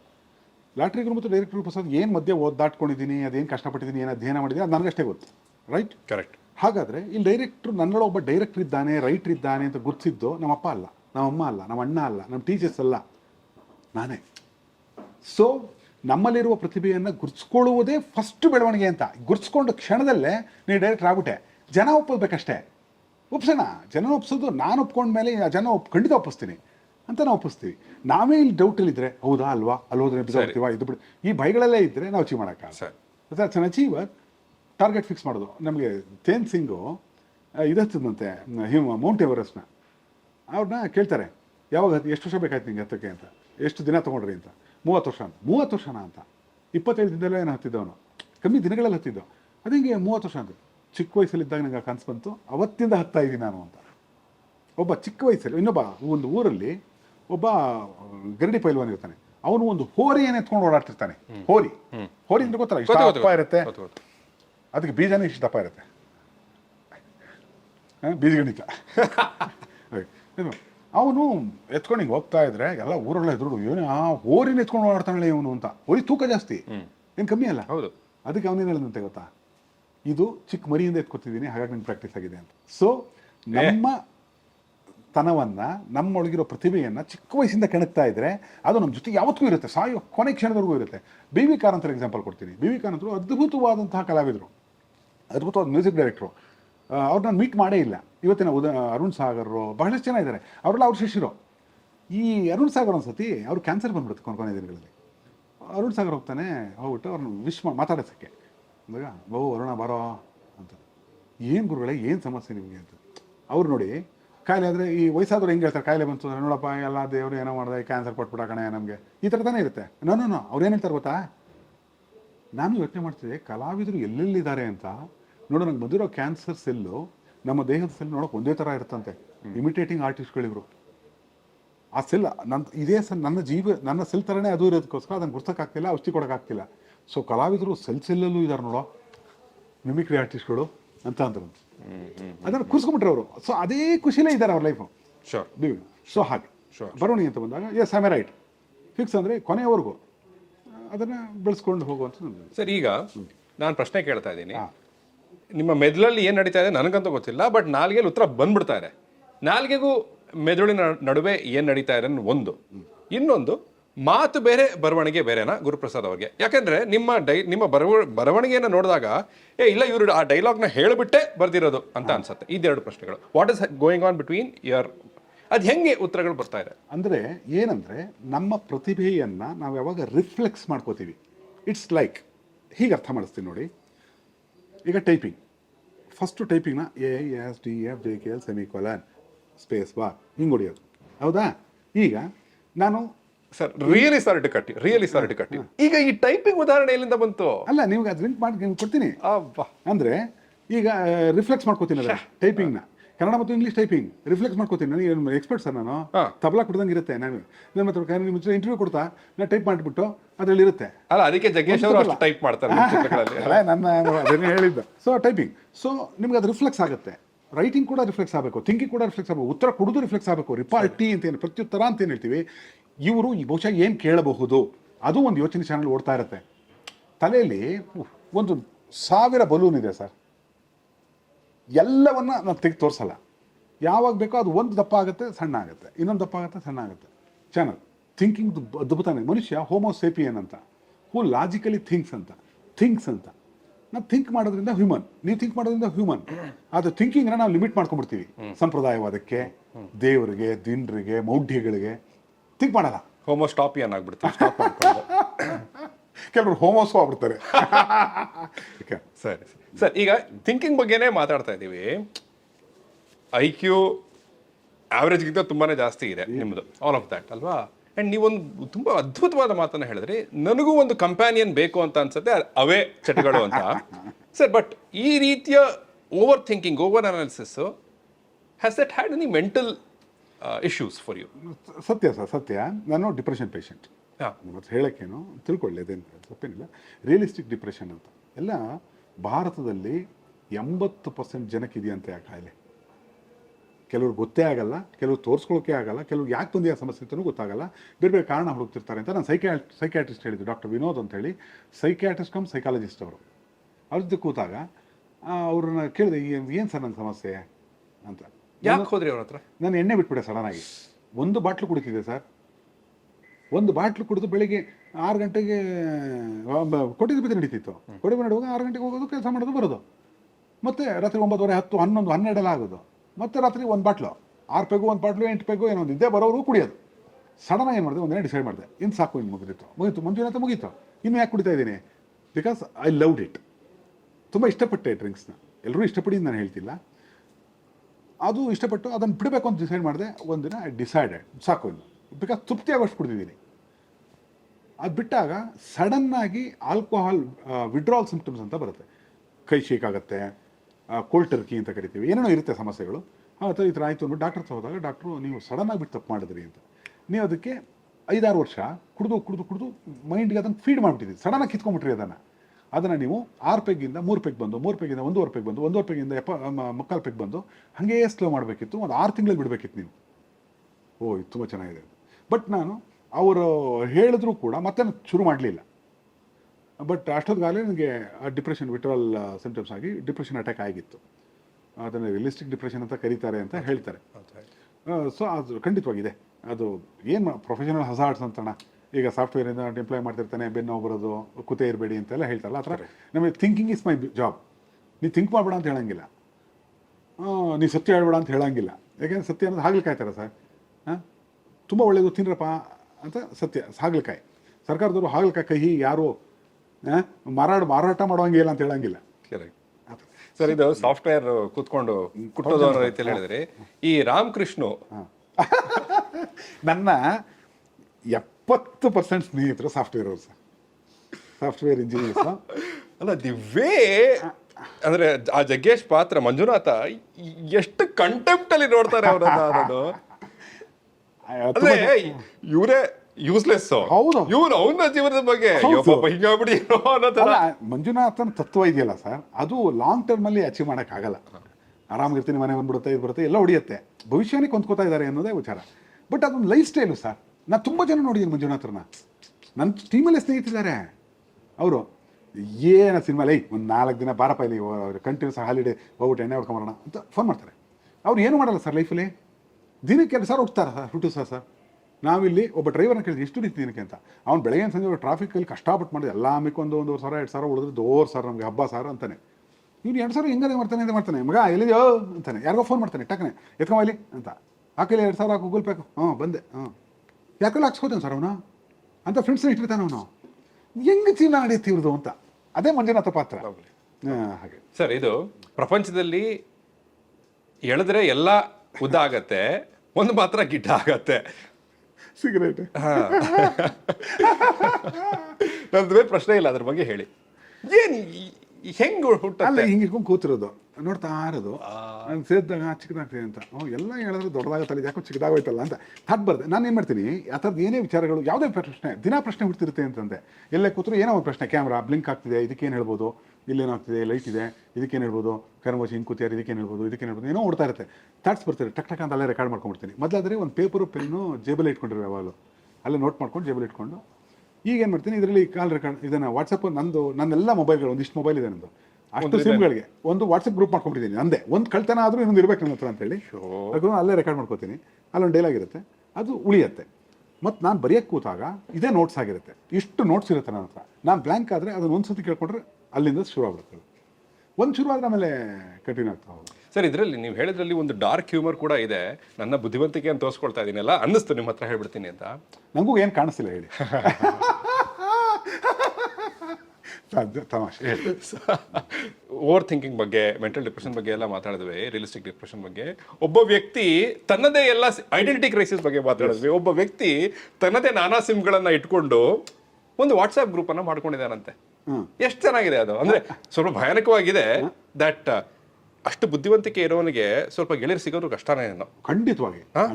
ಹಾಗಾಗಿ ತಾನೇ ತನ್ನ ಗೆಳೆಯ. ಹೌದು. ನನಗೆ ಮೊದಲನೇ ಮದುವೆ ವಿಫಲ ಆಗಿದೆ ಈ ಕಾರಣಕ್ಕೆ. ಅಲ್ಲಿ ಇದು ಬರ್ಬೇಕಲ್ಲ, ಬ್ಯಾಲೆನ್ಸಿಂಗ್ ಆಫ್ ಇಂಟೆಲೆಕ್ಚುಯಲಿಸಮ್ ಇದು ಎಲ್ಲ ಬಂದಾಗ ಅವರ ಜೀವನ ತತ್ವಗಳು ಬೇರೆ ಇರುತ್ತೆ, ನಾವು ಅದಕ್ಕೆ ಹೊಂದ್ಕೊಳ್ಳೋಕ್ಕಾಗಲ್ಲ. ಹಾಗೆ ಆಗುತ್ತೆ ಮದುವೆಯಲ್ಲಿ. ಎರಡನೇ ಮದುವೆ, ಸಾರಿ, ಅಂದ್ರೆ nothing personal at all, but ನಿಮ್ಮ ಮೈಂಡ್ ನಿಂದ ನಿಮ್ಮ ಮನಸ್ಸು ಹೇಗೆ ಓಡುತ್ತೆ ಅಂತ ಕೇಳ್ತಾ ಇದ್ದೀನಿ ಅಷ್ಟೇ. ಒಂದು ಫೇಲಿಯರ್ ಆದ್ರೆ ಇನ್ನೊಂದು ಸಕ್ಸಸ್ ಆಗಬಾರ್ದು ಅನ್ನೋ ಥರದ್ದು ಏನೂ ಇಲ್ಲ ಅಂತ ನಂಗೆ ಗೊತ್ತು. ಬಟ್ ಬರೀ ಅಷ್ಟು ಲೈಟ್ ಆಗಿ ಗುರುಪ್ರಸಾದ್ ಅವರು ಅದನ್ನು ತಗೊಂಡಿರ್ತಾರ? ಇಲ್ಲ, ನಾನು ಮೊದಲನೇ ಲವ್ ಮ್ಯಾರೇಜ್ ಅಣ್ಣ. ಅದು 7 ವರ್ಷ ಲವ್ ಮಾಡಿ 15-16 ವರ್ಷ ಸಂಸಾರ ಮಾಡಿ 23 ವರ್ಷದ ಮಗಳು ಇವೆಲ್ಲ ಇದೆ. ಆ ಟೈಮಲ್ಲಿ ಇದಾಗ ಸಡನ್ನಾಗಿ ನಾನು ಪದೇ ಹೋಗಿ ಕರೆದೆ, ಬನ್ನಿ ಸಾಕು ಆಗತ್ತೆ ಇವೆಲ್ಲ ಗಂಡ ಹೆಂಡತಿ ನನ್ನ ಮಾತು, ಒಂದೇ ಒಂದು ಮಾತು ಹೋಗಿದ್ದಾಕೆ. ಅದು ಏನು ತುಂಬ ಸಿಹಿವಾದ ಮಾತು ಅಲ್ಲ, ಹೊಡೆದಿಲ್ಲ ಬಡ್ದಿಲ್ಲ ಈ ಥರದ್ದೇನೂ ಅಲ್ಲ. ಅದಾಗ ನನಗೆ ತುಂಬ ಹಿಂಸೆ ಆಯಿತು. ನಾನು ಅವಾಗ ಡ್ರಿಂಕ್ಸ್ ಬಿಟ್ಟಿದ್ದೆ, 6 ವರ್ಷ ಬಿಟ್ಟಿದ್ದೆ, ಡಿಪ್ರೆಷನ್ ಮಾತ್ರ ತೊಗೋತಾ ಇದ್ದೆ. ದೆನ್ ಅವತ್ತು ಡಿಸೈಡ್ ಮಾಡಿದೆ ಅಂದ್ಬಿಟ್ಟು ಅವತ್ತು ಕುಡಿದ್ಬಿಟ್ಟೆ ಸರ್. ಕುತ್ಕೊಂಡು ಏನಕ್ಕೆ ದುಡಿತಿದ್ದೀನಿ ನನಗೆ ನಾನೇ ಒಂದು ಪ್ರಶ್ನೆ ಬಂದ್ಬಿಟ್ಟು. ಸೊ ಹಾಗೆ ನಂಗೆ ದುಡಿಯೋಕೆ ಒಂದು ಕಾರಣ ಬೇಕು. ಮತ್ತು ಎಮೋಷನಲ್, ನನಗೆ ನೀವು ನಂಬಲ್ಲ ಹೇಳ್ತೀನಿ, ವಾಟ್ಸಪ್ ಗ್ರೂಪ್ ಯಾಕೆ ಮಾಡ್ಕೊಂಡಿದ್ದು ಅಂದರೆ, ಮೊಬೈಲ್ಗಳು ನಂದು ಕಾರಲ್ಲಿ ಒಂದು ಇಟ್ಟಿರ್ತೀನಿ, ಅಲ್ಲಿಟ್ಟಿರ್ತೀನಿ, ಎಲ್ಲಿ ಬಂದರೂ ರೆಕಾರ್ಡ್ ಆಗ್ತಾ ಇರ್ಬೇಕು, ನಂಗೆ ಸಿಗಬೇಕು. ಅದು ಎಲ್ಲರಿಗೂ ಕೊಡಲ್ಲ ಆ ನಂಬರ್ ನಾನೇ ತೊಗೊಂಡು ಗೆಲ್ತಿ ಹೋಗಪ್ಪ ಇವತ್ತು ಅಂತ ನಾನೇ ಹೇಳ್ಕೊತೀನಿ. ನಮ್ಮ ಅಪ್ಪನ ಥರ ನಮ್ಮ ಅಮ್ಮನ ಥರ ನನಗೆ ಯಾರು ಹೇಳಬೇಕು, ನೀ ಗೆಲ್ತಿ ಮಾಡು ಸೋಲು. ಯಾಕೆಂದ್ರೆ ಚಿಕ್ಕ ವಯಸ್ಸಲ್ಲಿ ಅದು ಹೇಳಿ ಅದನ್ನು ಹೊರಗಡೆ ಬರೋಕ್ಕೆ 30 ವರ್ಷ ಆಗೋಯ್ತು ನನಗೆ. ಈಗ ನನಗೆ ನಾನೇ ಹೇಳ್ಕೊಂಡು ಹೊಡೋದು. ಬೆಳಗ್ಗೆ ಹೊಡ್ತಿದ್ದಂಗೆ ನನ್ನ ಪುಟಾಣಿ ಮಗಳು ಅವಳು ತೊಡೆ ಮೇಲೆ ಕೂಸ್ಕೋತೀನಿ, ಮಾತಾಡ್ತೀನಿ. ಅವಳಿಗೆ ಈಗ ಮಾತು ಬರ್ತಾ ಇದೆ, ಅವಳಿಗೆ ಸಣ್ಣ ಪುಟ್ಟದೆಲ್ಲ ಹೇಳ್ತಾಳೆ. ಅವಳಿಗೆ ನಗು ಶರ್ಮಾ ಅಂತ ಹೇಳ್ತೀನಿ, ನಗು ಅಂತ. ನಗುವಿನ ಹಿಂದೆ ಮಾತು ಇದೆ ಈಗ. ಈಗ ಮಾತಿದೆ, ನಗುವಿನ ಜೊತೆಗೆ ಮಾತಿದೆ, ಮಾತು, ಹಾಡುಗಾರಿಕೆ ಬೇರೆ ಇದೆ. ಅವಳು ಮನೆ ಹಾಳ ಅಂತ, ಮನೆ ಹಾಳ ಬಂದು ಕನ್ನಡ ದ್ವೇಷಿನೇ ಮನೆ ಹಾಳ ಇದೆಯಲ್ಲ, ಅದನ್ನ ಕೇಳಿ ಪಾಪ ಮಾತಾಡೋದನ್ನ ಅದೆಲ್ಲ ಇದೆ ಅದರಲ್ಲಿ. ಅದನ್ನು ಕಲ್ತ್ಬಿಟ್ಟಿದ್ದಾಳೆ. ನಾನು ಮಾಡ್ತೀನಿ, ಅವಳು ಕಾಲು ಮುಟ್ಕೊಂಡು ಗೆದ್ದು ಬರ್ತೀನಿ ಅಂತ ಹೇಳಿ ಮಗಳೇ ಅನ್ನೋದು, ಗೆದ್ದು ಬತ್ತಿ ಥಮ್ಸಪ್ ಅಂತಾಳೆ. ಅದು ಒಂದು ಎನರ್ಜಿ ಕೊಡುತ್ತೆ ಅಂತ. ಭಾವನಾತ್ಮಕ. ನಾನು ಭಾವನಾತ್ಮಕ ಮನುಷ್ಯ ಕಣೆಯ.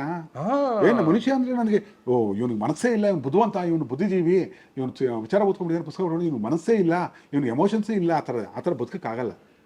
ಸರ್ ಸಾರಿ ಅಗೇನ್ ಪರ್ಸನಲ್ ಸ್ಪೇಸ್ಗೆ ಹೋಗ್ತಾ ಇದ್ದೀನಿ, ಸಾರಿ ಅಂತ ಕೇಳಿ ಪರ್ಸನಲ್ ಸ್ಪೇಸ್ಗೆ ಹೋಗ್ತಾ ಇದ್ದೀನಿ, ಅದಕ್ಕೂ ಕ್ಷಮೆ ಇರಲಿ. ಕೊನೆ ಸಲ ಹತ್ತಿದ್ದು ಯಾವಾಗ? ನಾನಾ ಹತ್ತು ಅಂದರೆ ನನಗೆ ಜೋರು ಕಣ್ಣೀರು ಬರಲ್ಲ, ಒಳಗಡೆ ತೇವ ಆಗುತ್ತೆ, ಅದು ನನ್ನೊಬ್ಬನಿಗೆ ಗೊತ್ತಾಗತ್ತೆ, ಗದ್ಗದ ಆಗ್ಬಿಡುತ್ತೆ. ನಾನು ಆ ಟೈಮಲ್ಲಿ ಯೂಶ್ವಲಿ ನಾನು ಕಾರ್ಕೊಬಿಟ್ಟು ಎ ಸಿ ಹಾಕೊಂಡು ಸುಮ್ಮನೆ ಕೂತ್ಬಿಡ್ತೀನಿ, ಏನೋ ಬರಲ್ಲ, ನಾನು ತೋರಿಸ್ಕೊಳ್ಳಲ್ಲ ಅಳೋದನ್ನು. ಏನಾಗುತ್ತೆ ಅಂದ್ರೆ ನಾವು ಪಬ್ಲಿಕ್ ಲೈಫಲ್ಲಿ ಇದ್ದೀವಿ, ಅಳೋದು ಬೇರೆ ಥರ ಬಿಂಬಿಸ್ಲಾಗುತ್ತೆ, ನಾಟಕ ಅಂತನೋ ಇನ್ನೊಂದು. ನಂಗೆ ಅದು ಬೇಕಿಲ್ಲ, ಯಾರಿಗೂ ಅಲ್ಲ, ನನಗೆ ಅನ್ಸೋದು ಅಂದರೆ ನಮ್ಮ ಅಪ್ಪ ಸತ್ತ ನಂಗೆ ಅಳು ಬರಲಿಲ್ಲ ಸರ್. ಅವತ್ತು ರಾತ್ರಿ ಪೂರ್ತಿ ನಾನು ಅವ್ರ ಬಾಡಿ ಜೊತೆ ಕೂತಿದ್ದೆ, ರಾತ್ರಿ ಹೊಟ್ಟೆ ಹಸಿತಿತ್ತು ನನಗೆ. ನಾನು ಅವತ್ತು ಮೋಸ್ಟ್ ಚಿಕನ್ ಬಿರಿಯಾನಿ ತರಿಸ್ಕೊಂಡು, ಕರೆಕ್ಟ್ ಚಿಕನ್ ಬಿರಿಯಾನಿ ತರಿಸ್ಕೊಂಡು ಮೇಲ್ಗಡೆ ಕೂತ್ಕೊಂಡು ತಿಂತಾಯಿದ್ದೆ. ಯಾರೋ ಬಂದು ಕೇಳಿದ್ರು, ಚಿಕನ್ ಬಿರಿಯಾನಿ ತಿಂತೀರಾ? ಅಪ್ಪ ಸತ್ತೋದಲ್ಲ? ಹಾಂ, ನನಗೇನು ಸಮಸ್ಯೆ ಇಲ್ಲ ಅಂತ. ಯಾಕೆ ಅಂತ, ರೀ ಚಿಕನ್ನು ಹೆಣ ರೀ, ನೀವು ಒಪ್ಪೋ ಮನಸ್ಸಿಲ್ಲ ನನಗಿದೆ, ನಮ್ಮ ಅಪ್ಪನೂ ಹೆಣ, ಕೂಲ್, ಇದನ್ನು ತಿಂತೀವಿ, ಇದನ್ನು ಆಹಾರ ಅಂತೀವಿ, ಅದನ್ನು ಹೆಣ ಅಂತೀವಿ, ಅಷ್ಟೇ ವ್ಯತ್ಯಾಸ. ನಾನು ತಿಂತೀನಿ, ನನಗೇನು ಸಮಸ್ಯೆ ಇಲ್ಲ, ನಂಗೆ ಹೊಟ್ಟೆ ಹಸುವಾಗಿದೆ, ನಮ್ಮಪ್ಪ ಊಟ ಮಾಡೋ ಅಂತ ನಮ್ಮಪ್ಪ ಅಂದಿರೋರು. ನಿಂಗೆ ಇದು ಊಟ ಅಷ್ಟೇ, ನಾನು ನೋಡೋ ರೀತಿ, ಯೋಚನೆ ಮಾಡೋ ರೀತಿ ಬೇರೆ, ಹಾಗೆ ನಂಗೆ ಯಾವ ಇದು ಇಲ್ಲ. ಇದು ಅಪ್ಪನ ಹೋದಾಗ ಇದಿಲ್ಲ. ಆ ಥರ ಅಳು ಅಂದರೆ ನನಗೆ ಹಣ ಕಳ್ಕೊಂಡಾಗ ಆ ಥರ ಆಗಲ್ಲ, ಬ್ಲ್ಯಾಂಕ್ನೆಸ್ ಅಲ್ಲ. ಬಟ್ ಈ ಡಿಪ್ರೆಷನ್ ಇರೋದರಿಂದ ಒಮ್ಮೊಮ್ಮೆ ಭಾವನಾತ್ಮಕ ಅನಿಸುತ್ತೆ, ಇಷ್ಟು ಆನೆಸ್ಟಾಗಿ ಪ್ರಾಮಾಣಿಕವಾಗಿ ಬದುಕಿ ಕೂಡ, ಮನಸ್ಸಾಕ್ಷಿ ಅಣುಗುಣವಾಗಿ ಬದುಕಿ ಕೂಡ ಇಷ್ಟು ನೋವುಗಳಾಗತ್ತಲ್ಲ ಅಂತ ಕೆಲವು ಸಂದರ್ಭಗಳು ಅನಿಸುತ್ತೆ. ಒಂಥರ ಅನಿಸುತ್ತೆ, ಹಿಂಸೆ ಅನಿಸುತ್ತೆ. ಅದು ಪಟ್ಟಿದ್ದೀನಿ, ಅದು ಸತ್ಯನೇ. ಸೊ ಹತ್ತಿರೋದು ಅಂದರೆ ಗೊಳೋ ಅಂತ ಅದಿಲ್ಲ, ಅದು ಎಲ್ಲೂ ನೋಡೋಕ್ಕೆ ಸಾಧ್ಯ ಇಲ್ಲ. ಬಟ್ ಒಂದು ಹೇಳ್ಬೋದು, ಬಿಗ್ ಬಾಸ್ ಇದರಲ್ಲಿ ನಾನೊಬ್ಬ ದುಷ್ಟ ಇದಾಗಿ ಒಳಗಡೆ ವೈಲ್ಡ್ ಕಾರ್ಡ್ ಎಂಟ್ರಿ ಗೆಲ್ಲಬೇಕು ಅಂತ 30 ಕೋಟಿ ಪ್ರಾಜೆಕ್ಟ್ ಬಿದ್ದೋಗಿತ್ತು, ನನ್ನ ಕಳಿಸಿದ್ರು, ಅದು ರಿಪೇರಿ ಮಾಡ್ಕೊಂಡು ಬಂದೆ. ಸೀಸನ್ 2 ಸತ್ಯ ಅಗ್ರಿಮೆಂಟ್ಸ್ ಇದೆ. ಅಲ್ಲಿ ಹೋದಾಗ ನನ್ನ ಮಗಳನ್ನ ಬಿಡ್ತಾರೆ, 50 ದಿನ ನನ್ನ ಮಗಳು ನೋಡಿರಲ್ಲ, ದೊಡ್ಡ ಮಗಳು. ಅವಳು ಬಂದಾಗ ನನಗಳು ಬಂದ್ಬಿಡ್ತು. ಅದು ಏನು ಪ್ಲ್ಯಾಂಡಲ್ಲ ಏನಲ್ಲ, ನಾನೇನು ಕ್ಯಾಮ್ರಾ ಇದೆ ಅಂತಲ್ಲ, ತುಂಬ ನ್ಯಾಚುರಲ್ ಆಗಿರ್ತೀನಿ ನಾನು. ಅವಳು ನೋಡ್ತಿದ್ದಂಗೆ ನನಗೆ ಸ್ಟ್ಯಾಚ್ಯೂ ಅಂತ ಏನೋ ಕೊಟ್ಟಿರ್ತಾರೆ, ಅದು ವೀಡಿಯೋನೂ ಇದೆ, ಬೇಕಾದ್ರೆ ನೀವು ಕಳಿಸ್ತೀನಿ ಲಿಂಕು.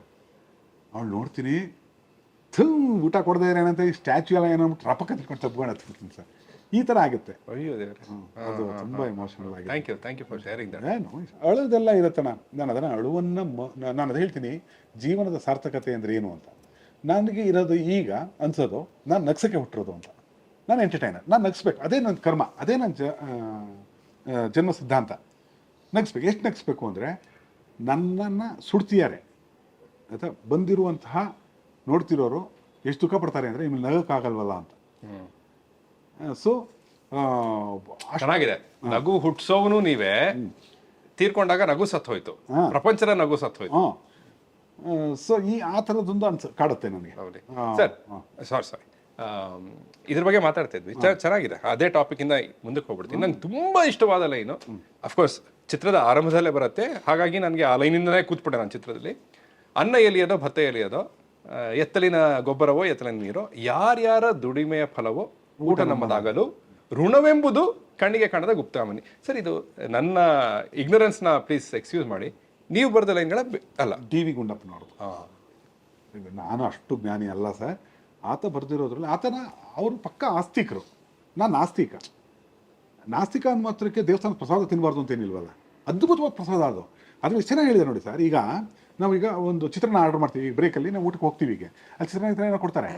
ನಾನು ನೋಡ್ತಿದ್ದಂಗೆ ತಟ್ಟೆ ಹಿಡ್ಕೊತೀನಿ, ಏನು ಕಾಣಕ್ಕೆ ಗೊತ್ತಾ, ಅಕ್ಕಿ ಮಂಡ್ಯದ್ದು, ಬಹುಶಃ ಕಡಲೆಬೇಳೆ ದಾವಣಗೆರೆದು, ಅಲ್ಲಿ ಫೇಮಸ್ ಅದು. ಸೊ ಇಲ್ಲೊಂದು 20-30 ರೈತರು ಶ್ರಮ ಪಟ್ಟಿದ್ದಕ್ಕೆ ನಾನು ಊಟ ಮಾಡ್ತಿದ್ದೀನಲ್ವಾ, 20 ರೂಪಾಯಿ ಕೊಟ್ಟೆ ಅಂತನೋ ಅಥವಾ ಸಿನಿಮಾ ಕೆಲಸ ಮಾಡ್ತೀನಿ ಅಂತ ಈಸಿಯಾಗಿ ಸಿಕ್ಕಿಲ್ವಲ್ಲ ನನಗೆ ಅಂತ ನನಗೆ ಆ ಆ್ಯಂಗಲ್ ಕಾಣ್ತಿರುತ್ತೆ. ಎಲ್ಲರೂ ನೋಡುವ ದೃಷ್ಟಿಕೋನ ನಂಗೆ ಬೇಕಿಲ್ಲ. ಆ ತಟ್ಟೆಯಲ್ಲಿ ಇಷ್ಟು ರೈತರ ಶ್ರಮ ಕಾಣ್ತಾ ಇದೆ. ನಾನು ಇದನ್ನೇ, ಅದು ಅನ್ನ ಎಲಿಯೋದು ಭತ್ತ ಎಲಿಯೋದು, ನನಗೆ ಅಲ್ಲಿಂದ ಭಾರಿ ಇಷ್ಟ ಗುಂಡಪ್ಪನವ್ರದ್ದು. ಅವ್ರದ್ದು ಎಲ್ಲವೂ ನಾನು ಒಪ್ಕೋತೀನಿ ಅಂತಲ್ಲ, ಅವರು ಆಸ್ತಿಕ ಜ್ಞಾನದಲ್ಲಿ ಅವ್ರು ಏನು ಹೇಳ್ಕೊಂಡಿದ್ದಾರೆ, ನಾನು ನಾಸ್ತಿಕ ಜ್ಞಾನದಲ್ಲಿ ನಂದೇ ಅದಿದೆ. ಬಟ್ ಅವರ ಬರವಣಿಗೆ ಆ ಲೈನ್ಗಳು ತುಂಬ, ಅದು ಹೆಂಗೆ ಪ್ಲೇಸ್ ಮಾಡಿದ್ದೀರಾ. ಈ ಪ್ಲೇಸ್ ಹೆಂಗಾಗತ್ತೆ ಅಂದರೆ, ಧನಂಜಯ್ ಕ್ಯಾರೆಕ್ಟರ್ ಬರ್ತಾನೆ, ಬಂದು ಹೇಳ್ತಾನಪ್ಪ ಬಾ ಹೋಗೋಣ, ಯಾವಪ್ಪ ಭೋಗ್ಯಕ್ಕೆ ಎಷ್ಟು ಇದು ಸ್ವಂತದ ಅದಾದ್ಮೇಲೆ ಆ ಲೈನು. ಸೊ ಈ 4 ಲೈನ್ಸ್ಗಾಗಿ ಆ ಸೀನ್ ಹುಡ್ತಾ, ಆ ಸೀನ್ ನಲ್ಲಿ ಈ 4 ಲೈನ್ಸ್ ಫಿಟ್ ಮಾಡಿದ್ರ? ಇಲ್ಲ ಹಾಗಾಗಲ್ಲ. ಅದು ಕರ್ಕೊಂಡು ಹೋಗ್ತಾನೆ ಅಂದರೆ ಎಲ್ಲರೂ ಏನು ಕೇಳದೆ ಮಾಡದೆ ಒಪ್ಕೊಂಡು ಬಂದರು ಅನ್ನೋದು ಇಷ್ಟ ಆಗಬೇಕು. ಮತ್ತು ಅದನ್ನ ಕ್ಯಾರೆಕ್ಟರ್ ಮ್ಯಾನಿಪುಲೇಟ್, ನಮ್ಮ ಅಪ್ಪನ ಕ್ಯಾರೆಕ್ಟರ್ ಅಂತ ಹೇಳಿದ್ನಲ್ಲ, ಅಲ್ಲೇ ತಿರುಗಿಸ್ತಾನೆ ಅವನು. ಫಸ್ಟು ಭೋಗ್ಯದ್ದು, ಭೋಗ್ಯ ಅಂದರೆ ಒಂದು 15-20 ಲಕ್ಷ ಇದೆ, ಈಗ ಸಿಕ್ಕಿದಂಗೆ ತಕ್ಷಣ ನಡಿಯಪ್ಪ ಹೋಗೋಣ ಏನೂ ಇಲ್ಲ ಅಲ್ಲಿ, ಸಿಂಪಲ್ ಅದು. ಅಲ್ಲಿ ತಕ್ಷಣ ಈ ಓದ್ಕೊಂಡಿದ್ನಲ್ಲ, ಮಗುತು ಮನಗಾಗ ಚೆನ್ನಾಗಿ ಬರುತ್ತಣ್ಣ ನನಗೆ. ಎಲ್ಲ ಓದ್ಕೊಂಡಿರೋದು. ಆದರೂ ಇದನ್ನು ಈ ಲೈನ್ ಇಲ್ಲಿ ತುಂಬ ಚೆನ್ನಾಗಿ ಕೂರುತ್ತಲ್ಲ ಅಂತ ಅನ್ಕೊಂಡು ಕೂರಿಸಿದ್ರು. ಸರ್ ನನಗೊಂದು ಪ್ರಾಮಿಸ್ ಮಾಡಿಬಿಡಿ, ಅದೊಂದು ಈಗ ನಾನು ಆ ಸೀನ್ ನೋಡಿದಾಗಲಿ, ಈಗ ನೀವು ಆ ಸೀನನ್ನು ಮತ್ತೆ ರೀಕ್ರಿಯೇಟ್ ಮಾಡುವಾಗ ನನಗೇನು ಖುಷಿ ಬರ್ತಾ ಇದೆಯಲ್ಲ, ರಂಗನಾಯಕದಲ್ಲಿ ಆ ಖುಷಿ ನನಗೆ ಕೊಡ್ತಾ ಇದ್ದೀರಾ. ನಾನು ಈಗೇನಾಗುತ್ತೆ ಗೊತ್ತಾಣ, ಈಗ ಒಂದು ಸಿನಿಮಾ ಅಂತಿದಂಗೆ ನಮ್ಮ ಸಿನಿಮಾ ಸರ್ ಸಖತ್ತ ಬಬ್ಲಿ ಕ್ಯಾರೆಕ್ಟರ್ ಸರ್, ಅದು ಸರ್ ಇದು ಸರ್ ಸಖತ್ತಾಗಿದೆ ಸರ್, ಅಷ್ಟ ಆ ಥರ ಹೇಳೋಕ್ಕಾಗದೇ ಇರುವಂಥ ಚಿತ್ರಗಳು ನಾನು ಮಾಡ್ತಾ ಇರೋದು. ಮಠ ಮಂಜುನಾಥ, ಡೈರೆಕ್ಟರ್ ಸ್ಪೆಷಲ್ ನಿಮಗೆ ಪ್ರಿಯ ಅಂತ ಹೇಳಿದ್ರಿ. ಎರಡನೇ ಸಲ ಅಂತ ಒಂದು ಫಿಲ್ಮ್ ಮಾಡ್ತೀನಿ, ನೋಡಿದಿರೋ ಗೊತ್ತಿಲ್ಲ, ಅದೊಂದು ನೋಡಿಲ್ಲ ನಾನು. ದಯವಿಟ್ಟು ನೋಡಿ. ಸೊ ಈ ಎಲ್ಲ because there so much of negativity around that film. ಬೇಡ ಬಿಡು, ನನಗೆ ಡೈರೆಕ್ಟರ್ ಸ್ಪೆಷಲ್ ಕೊಟ್ಟ ಹೈಯೇ ಸಾಕು ಅಂತ. ಇಲ್ಲ, ನೀವು ನೋಡಿ ಎರಡನೇ ಸಲ ದಯವಿಟ್ಟು ನೋಡಿ. 60 ಲಕ್ಷ ಮೇಲೆ ನೋಡಿದಾರಣ, ಒಳ್ಳೆ ಚಿತ್ರ ಅನ್ಸ್ಕೊಂಡಿದೆ, ಒಳ್ಳೆ ಹಾಡುಗಳು ಅಂತೇಳಿ. ಅದರಲ್ಲಿ ಬಿದ್ದ ಹಾಡುಗಳ ಕಾರಣ ಅದಕ್ಕೆ ನನಗೆ ರಂಗನಾಯಕ ಫಿಲ್ಮ್ ಸಿಕ್ಕಿದ್ದು. ಗೆಲುವುಗಳು ಹಾಗೆಲ್ಲ ಇರುತ್ತೆ, ಅಲ್ಲಿ ವಿಚಾರ ಇದೆ. ಈ ಚಿತ್ರಗಳು ಮಾಡುವಾಗ ಹೊಸ ಜಾನರ್, ಗುರುಪ್ರಸಾದ್ ಜಾನರ್ ಚಿತ್ರಗಳಿಗೂ ಇದಕ್ಕೆ ಯಾವ ಜಾನರ್ಗೂ ತರಕಾಗಲ್ಲ. ನೀವು ರಂಗನಾಯಕ ಆ ತರಹದ ಕಥೆ, ಅದನ್ನು ಅನುಭವಿಸ್ಬೇಕೇ ಹೊರತು ಬೆಲ್ಲ ಅಂತಿದ್ರೆ ಬೆಲ್ಲದ ರುಚಿ ಗೊತ್ತಾಗಲ್ಲ, ಬೆಲ್ಲ ತಿಂದೇ ನೋಡಬೇಕು. ಹಾಗಾಗಿ ಥಿಯೇಟ್ರ್ ಬರಲೇಬೇಕು, ಸರಿ, ಥಿಯೇಟ್ರಲ್ಲೇ ನೋಡ್ಬೇಕಾ ಚಿತ್ರ. ನೀವು ಓ ಟಿ ಟಿಲಿ ಆಮೇಲೆ ನೋಡ್ಕೋಬೋದು. ನೀವು ಓ ಟಿ ಟಿಗೆ ಬಂದರೆ ಅದು ನಿಮ್ಮ ಕಂಟ್ರೋಲಲ್ಲಿ ಇರುವಂಥದ್ದು. ಅದ್ರ ಥಿಯೇಟ್ರಿಕಲ್ ಎಕ್ಸ್ಪೀರಿಯನ್ಸು ನಿಮ್ಗೆ ಅಲ್ಲಿ ನೋಡಿದಾಗ ಗೊತ್ತಾಗುತ್ತೆ. ನಿಮಗೆ ಅಲ್ಲಿ ಜನರ ಆಡಿಯನ್ಸ್ ಲಾಫ್ಟರು ಇನ್ನೊಂದೆಲ್ಲ ಕೇಳಿಸ್ತಿರಲ್ಲ ನಿಮಗೆ. 100%. ಅಂಡ್ ಅದು ಇನ್ಫೆಕ್ಷಿಯಸ್ ಕೂಡ. ಹೌದು. ಸೊ ಈಗ ರಂಗನಾಯಕ ಕೂಡ ಒಂದು ಥಿಯೇಟ್ರಿಕಲ್ ಎಕ್ಸ್ಪೀರಿಯನ್ಸ್ಗಾಗಿ ನೋಡಬೇಕು ಅಂತ ನಾನು ಕೂಡ ಹೇಳ್ತೇನೆ. ಬಿಕಾಸ್ ಅಲ್ಲಿ ಜನರ ಜೊತೆ ಕೂತು ನಕ್ಕಾಗ ಅದು ಅನುಭವವೇ ಬೇರೆ. ಖಂಡಿತ. ಮತ್ತು ನೀವು ಒಂದ್ಸಲ ನಗ್ತಾನೆ, ಎರಡನೇ ಡೈಲಾಗ್ ಕೇಳಿಸಲ್ಲ. ಹೌದು, ಜನ ಅಯ್ಯೋ, ಅದು ನೀವು ಸೀನ್ಗೆ ಒಂದು ಪಂಚ್ ಕೊಡೋರಲ್ಲ, ಲೈನಿಗೆ ಒಂದು ಪಂಚ್ ಕೊಡೋರು. ಅದು ಆ ಪಂಚಸ್ನ ಅದು ನಗೋದು, ಅದು ಥಿಯೇಟ್ರಿಕಲ್ ಸಾಧ್ಯ, ಮನೇಲಿ ಅಸಾಧ್ಯ. ಮನೇಲಿ ಫ್ಯಾಮಿಲಿ ಎಲ್ಲ ಕೂತು ಹಾಕೊಂಡು ನೋಡುವಾಗ ಅದು ಸಿಕ್ಬಿಡುತ್ತೆ. ಎಲ್ಲ ಗೊಳ್ ಅಂತ ನೋಡೋದು. ಇಲ್ಲಿ ಕೂತ್ಕೊಂಡು ಅವ್ರ ಮನೇಲಿ ಊಟ ಟೈಮಲ್ಲಿ ನಗು ಹುಟ್ಟಿಸ್ತಿದ್ದೀನಿ ಅಂತ ಅಳಿಸ್ತಿಲ್ಲ, ಹಿಂಸೆ ಕೊಡ್ತಿಲ್ಲ, ಲಾಂಗು ಮಚ್ಚು ತೋರಿಸ್ತಿಲ್ಲ, ರಕ್ತ ತೋರಿಸ್ತಿಲ್ಲ. ಒಳ್ಳೆ ಪ್ರಯತ್ನ ಅಂತೀನಿ. ಅಲ್ಲ, ನೀವು ನಿಮ್ಮ ಮನೇಲೂ ನಗು ಹುಟ್ಟಿಸ್ತೀರಿ, ಎಲ್ಲರ ಮನೇಲೂ ನಗು ಹುಟ್ಟಿಸ್ತೀರಲ್ಲ. ನಾನು ಇದಕ್ಕೆ ಒಂದು ಜೋಕ್ ಹೇಳ, ನನ್ನ ಮಗಳಿಗೆ ಹೇಳ್ಕೊಟ್ಟಿದ್ದೀನಿ. ಅವಳನ್ನ ಸುಮ್ಮನೆ ಕೂರಿಸ್ಕೊಂಡು, ಅಮ್ಮ ಮಗಳು ತಮ್ಮನ ಹೆಸರೇನು ಮಗಳು ಅಂತ ಮೇಡಮ್ ಇರ್ತಾರಲ್ಲೇ, ಬೈ ಸೋಮನಾದೇನೋ ಅಂತ ಮಗಳಿಗೆ ಹೇಳ್ಕೊಟ್ಟಿದ್ದೀನಿ. ಅವಳು ಹೇಳೋದು ಒಂದಿನ ಇದೇ ಥರ, ತಮ್ಮನ ಹೆಸರೇನು ಮಗಳೇ ಅಂತ, ತಮಾಷಿ ಅಂತ. ಅವಳು ಹೇಳಲ್ಲ, ನೀವು ಹೇಳ್ಕೊಟ್ಟಿರ್ತಾನ. ಇವಳು ನಗು ಆದ್ರೆ ತಮಾಷೆ, ಈ ಪ್ರಕರಣವೇ ತಮಾಷೆ ಅಂತ ನಾನು ಹೇಳಿದೆ. ಸಾಕು ಒಂದು ಮಗು ಅಂತ, ಇದು ಜಾಸ್ತಿ ಬೇಡ ನಮಗೆ ಅಂತಲೇ ಇದ್ದಿದ್ದು. ಬಟ್ ಒಂದು ಮಗು ಎಮೋಷನಲ್ ಆಗಿ ಅದು ಒಂದು ನನಗೆ ಟಾರ್ಗೆಟ್ ಕೊಟ್ಟಿದೆ. ಅವಳೇ ಟಾರ್ಗೆಟು. ಈಗ ಅವಳಿಗೆ ಒಳ್ಳೆ ಭವಿಷ್ಯ ಅಂತಂದರೆ 100 ಕೋಟಿ 1000 ಕೋಟಿ ಮಾಡಿ ಪ್ರತಿಷ್ಠೆಯಲ್ಲಿ ಎಲ್ಲೋ ಕರ್ಕೊಂಡು ಹೋಗ್ಬಿಟ್ಟು ಅಂಥದ್ದು ನೋ ಆ ಥರ ಅಲ್ಲ. ಎಜುಕೇಷನ್. ಈಗ ಅವಳಿಗೆ 3 ವರ್ಷಗಳಲ್ಲಿ, ಈಗ 3 ವರ್ಷ ಅವಳಿಗೆ ಅಂದರೆ 6 ವರ್ಷದೊಳಗೆ ಕನ್ನಡ, ಇಂಗ್ಲೀಷ್ ನಾನೇ ಪಾಠ ಮಾಡ್ತಿದ್ದೀನಿ. 10ನೇ ಕ್ಲಾಸ್ನ ಪರ್ಸನಲ್ ಬರ್ಸ್ಬೇಕು ನಾನು ಅಂತ. ಇದು ಎಜುಕೇಷನ್ ನಾನು ನಂಬಲ್ಲ, ಈ ಎಜುಕೇಷನ್ ವ್ಯವಸ್ಥೆನ. ಪ್ರಪಂಚನ ಗೆಲ್ಲಕ್ಕೆ, ಬದುಕಕ್ಕೆ, ಚೆನ್ನಾಗಿ ಬದುಕಕ್ಕೆ ಏನು ಗೊತ್ತಿರಬೇಕು ಅನ್ನೋದನ್ನು ಮೊದಲು 10ನೇ ಕ್ಲಾಸ್ಗೂ ಬರೋ ಅಷ್ಟನ್ನು 10 ವಯಸ್ಸಿಗೆ ಕಲಿಸ್ಬಿಡ್ತೀನಿ ಅವಳಿಗೆ. ನಾನೇ ಗುರುವಾಗಳು ಪಾಠ ಹೇಳ್ತೇನೆ ಈ ಟಾರ್ಗೆಟ್ ಇಟ್ಕೊಂಡು. ಯಾಕೆಂದರೆ ಅವಳು ಸ್ಕೂಲ್ ಕಳ್ಸೋರಿಗೆಲ್ಲರೂ ಸ್ಕೂಲ್ಗೆ ಹೋಗಿ ಬರ್ತಾಳೆ. ಅದು ಈಗ ಶುರುವಾಗುತ್ತೆ. ಇನ್ನು ಸ್ಕೂಲ್ಗೆ ಹೋದಾಗ ಅವ್ರ ಫ್ರೆಂಡ್ಸು ಆ ಡಿಸಿಪ್ಲಿನ್ನು, ಸ್ನೇಹ ಅದೆಲ್ಲ ತೊಗೊಂಡು ಬರಲಿ. ಕಲಿಕೆ ಏನಿದ್ರು ನಾನು ಸ್ವಯಂ ಕಲ್ತಿದ್ದೇ ನನಗೆ ಹೆಲ್ಪ್ ಆಗ್ತಿದೆ ಸರ್. ಇವತ್ತು ನಮ್ಮ ಡಿಗ್ರಿ ಓದಿದ್ದೀನಿ ನನಗೆ. ಇವತ್ತು ಸ್ಯಾನ್ ತೀಟ, ಕಾಸ್ ತೀಟ, ಏನೇ ತೀಟ ಅಂದರೆ ಆ್ಯಂಗಲ್ಲು, ಈ ತೀಟಗಳು ಎಲ್ಲೂ ಬಳಕೆ ಆಗ್ತಿಲ್ವಲ್ಲ ನನಗೆ ಅಂತ. ಈ ನಾನು ಓದಿದ್ದು ಹಾಗಾದ್ರೆ ನಮ್ಮ ಸ್ಕೂಲಲ್ಲಿ ಟೆಕ್ಸ್ಟ್ ಬುಕ್ಕಲ್ಲಿ ಓದಿದ್ದು ನನಗೆ ಏನೂ ಬಳಕೆ ಆಗಿಲ್ಲ ಸರ್. ನಾನು ನನ್ನ ಇಂಟ್ರೆಸ್ಟ್ ಕೊಟ್ಟು ಸಿನಿಮಾ ಸ್ಟಡಿ ಮಾಡೋಕ್ಕೆ ಕೂತ್ಕೊಂಡೆ. ಸಿನಿಮಾನೇ 14ನೇ ವಯಸ್ಸಿಂದ ಶುರು ಮಾಡಿ ಸರ್. ಈಗ 51 ಅಂದರೆ 37-38 ವರ್ಷ ಇದೆ. ಸಿನಿಮಾನೇ ರಾತ್ರಿ ಊಟದ ಜೊತೆ ಒಂದು ಸಿನಿಮಾ ಇರಲೇಬೇಕು. ದಿನಕ್ಕೆ ಒಂದು ಸಿನಿಮಾ ನೋಡಿ ಮಲಗೋದು ನಾನು, ಫಾರ್ ಯುವರ್ ಇನ್ಫಾರ್ಮೇಷನ್. ಆ ವರ್ಷದ. ಬಟ್ ನಮ್ಮ ಸಿನಿಮಾಗಳು ಫೈನಲ್ ಮಾಡೋ ಟೈಮಲ್ಲಿ ನಾನು ಸಿನಿಮಾಗಳು ನೋಡಲ್ಲ, ಆ ಗ್ಯಾಪ್ ಇಟ್ಕೊಂಡಿರ್ತೀನಿ. ಈಗ ನೋಡ್ಬೇಕಾದ್ರೆ ಇಷ್ಟು ಸ್ಟಡಿ ಇದೆ. ನನ್ನ ಹಾರ್ಡ್ ಡಿಸ್ಕಲ್ಲಿ ಹುಡುಗರು ನೋಡ್ಬಿಟ್ಟು ಯಾವ OTT ಲಿಂಕ್ಸ್ ಎಲ್ಲ ರೆಡಿ ಮಾಡಿ ಹಾಕಿಟ್ಬಿಡ್ತಾರೆ. ಇವತ್ತಿದು ಅಂತ ಹಾಕ್ಕೊಂಡು ಅವತ್ತು ಓದ್ತೀನಿ ಸಿನಿಮಾಗಳು. ಒಂದಿನ ಸಿನಿಮಾ ಮಾಡಿ ಬರೀ ನೋಡೋದಲ್ಲ, ಡಿಕೋಡ್ ಮಾಡೋದು. ಸರ್ ಅದಕ್ಕೆ ಬರ್ತಾ ಇದ್ದೀನಿ. ಈಗ ಗುರುಪ್ರಸಾದ್ ಅಂದರೆ ಡೈಲಾಗ್ಸ್ ಅಂತ ಎಲ್ರಿಗೂ ಗೊತ್ತಿರೋದೆ. ಆದರೆ ನೀವು ಆ್ಯಕ್ಚುಲಿ ಮಾತಾಡಿದ್ರೆ ಸ್ಕ್ರಿಪ್ಟ್ ಸ್ಟ್ರಾಟಜಿ, ಸ್ಕ್ರಿಪ್ಟ್ ಅನಾಲಿಸಿಸ್ ಅನ್ನೋದ್ರ ಬಗ್ಗೆ ಹೇಳಿ. What you mean by script strategy? Script strategy ಅನ್ನೋದು ತುಂಬ ಸ್ಟ್ರಾಟಜಿ ಕನ್ನಡ ಪದ ಹೇಳ್ಬಿಡ್ತೀನಿ. ಸ್ಟ್ರಾಟಜಮ್ ಅಂತ. ಸ್ಟ್ರಾಟಜಿ ಅಂದರೆ ಫ್ಲೋರಲ್ಲು, ಕಾರ್ಯತಂತ್ರ ಅಂತ. ತಂತ್ರ. ಓಕೆ. ಈಗ ಚಿಕ್ಕದಾಗಿ ಹೇಳ್ತೀನಿ, ಇದನ್ನು ಹೇಳೋಕ್ಕೆ ತುಂಬ ಟೈಮ್ ಬೇಕಾಗುತ್ತೆ. ಅದಿನ್ನೇ ಥರ ಅವಕಾಶ ಆಯ್ತು ತೊಗೊಳ್ಳಿ, ಬೇಕಾದ್ರೆ ಮಾಡ್ತಾರೋಣ. ನಾನು ಸ್ಕೂಲೇ ನಡೆಸ್ತೀನಿ ಚಿತ್ರಕಥೆ ಬರೆಯೋದು ಹೇಗೆ ಅಂತ. ಸ್ಕ್ರಿಪ್ಟ್ ಸ್ಟ್ರಾಟಜಿ ಅಂದರೆ ಈಗ ಮಠ ಒಂದು ದಟ್ಟವಾದ ಕಥೆ ಇದೆ. ಅಲ್ಲಿವರು ಗಾಂಧಿನಗರ ಏನಂಬಿತ್ತು, ಕಾಮಿಡಿ ಫಿಲಮ್ ಅಂದರೆ ಲೈಟ್ ಕತೆ ಅಂತ. ಅವ್ನು ಬಿದ್ದ ಎದ್ದ ನೋ ದಟ್ಟವಾದ ಕತೆ. ಕೆಲವ್ರಿಗೆ ಏನೋ ಇಂಥ ಕತೆ ಹೇಳ್ಬಿಟ್ಟ ಅಂತ ಒಂದು ಲೇಯರ್ ಅಂತ ಕರಿತೀವಿ. ಎರಡನೇ ಲೇಯರ್ ಏನಂದರೆ ಪ್ರತಿಯೊಂದು ಡೈಲಾಗ್ ಪಂಚ್ ಹೊಡಿಬೇಕು ಅಂತ. ಕಾಮಿಡಿ ಫಿಲಮ್ ಅಂದರೆ ಅವ್ನು ಬರ್ತಾನೆ ಒಂದು 15 ನಿಮಿಷ ಆದ್ಮೇಲೆ ಒಂದು ಪಂಚ್ ಹೊಡಿಸೋಕ್ಕೆ ನೋ ನಾನು ಆಡಿಯನ್ಸು, ನನಗೆ ಪ್ರತಿ ಇದು ಒಂದು ಕಡೆ ಬರೋಗ್ಬಾರ್ದು. ಅದು ಎರಡನೇ ಲೇಯರು. ಅಂದರೆ ಒಂದು ಪ್ರತಿ ಲೈನಲ್ಲೂ ಅವ್ನು ಎಂಗೇಜ್ ಮಾಡ್ಕೊತಾ ಇದ್ದೀನಿ. ಈ ತರಹ ಅಜೆಂಡಾಸ್ ರಿಕಾರ್ಡ್, ಸ್ಕ್ರೀನ್ ಅಜೆಂಡಾ ಅಂತ. ಅಜೆಂಡಾ ಅಂದರೆ 7-8 ಲೇಯರ್ಸ್ ಹೋಗ್ತೀನಿ ನಾನು ಹಿಂದಕ್ಕೆ. ಅದೇ ಸೀಕ್ರೆಟ್. ಗೊತ್ತಾಯ್ತು ಸರ್. ಈಗ ಬೇಕಿದ್ರೆ ಮೇಲ್ ಮಾಡಿ, ನಂದು ವೆಬ್ಸೈಟ್ ಇದೆ, ಅಲ್ಲಿ ಮೇಲ್ ಮಾಡಿದ್ರೆ ಡೈರೆಕ್ಟ್ guruprasad@gmail.com. ಮೇಲೆ ಸಾಕಾ ಫಿಮೇಲುನಾ? ಇಲ್ಲಣ್ಣ ಸಾಕು, ಅದು ಫಿಮೇಲ್ ತುಂಬಾ ನಿಮಗೆ ನಾನು ಹೀಗೆಲ್ಲ ಎತ್ಕೊಡ್ಬಾರ್ದು ಅಷ್ಟೇ, ಆಮೇಲೆ ಎಲ್ಲಿಗೆ ಹೋಗ್ಬಿಡುತ್ತೆ. ಸರ್ ಇದು ಸ್ಟ್ರಾಟಜಿ ಲೇಯರ್ಸ್ ಬಗ್ಗೆ ಮಾತಾಡ್ತಾ ಇದ್ವಿ.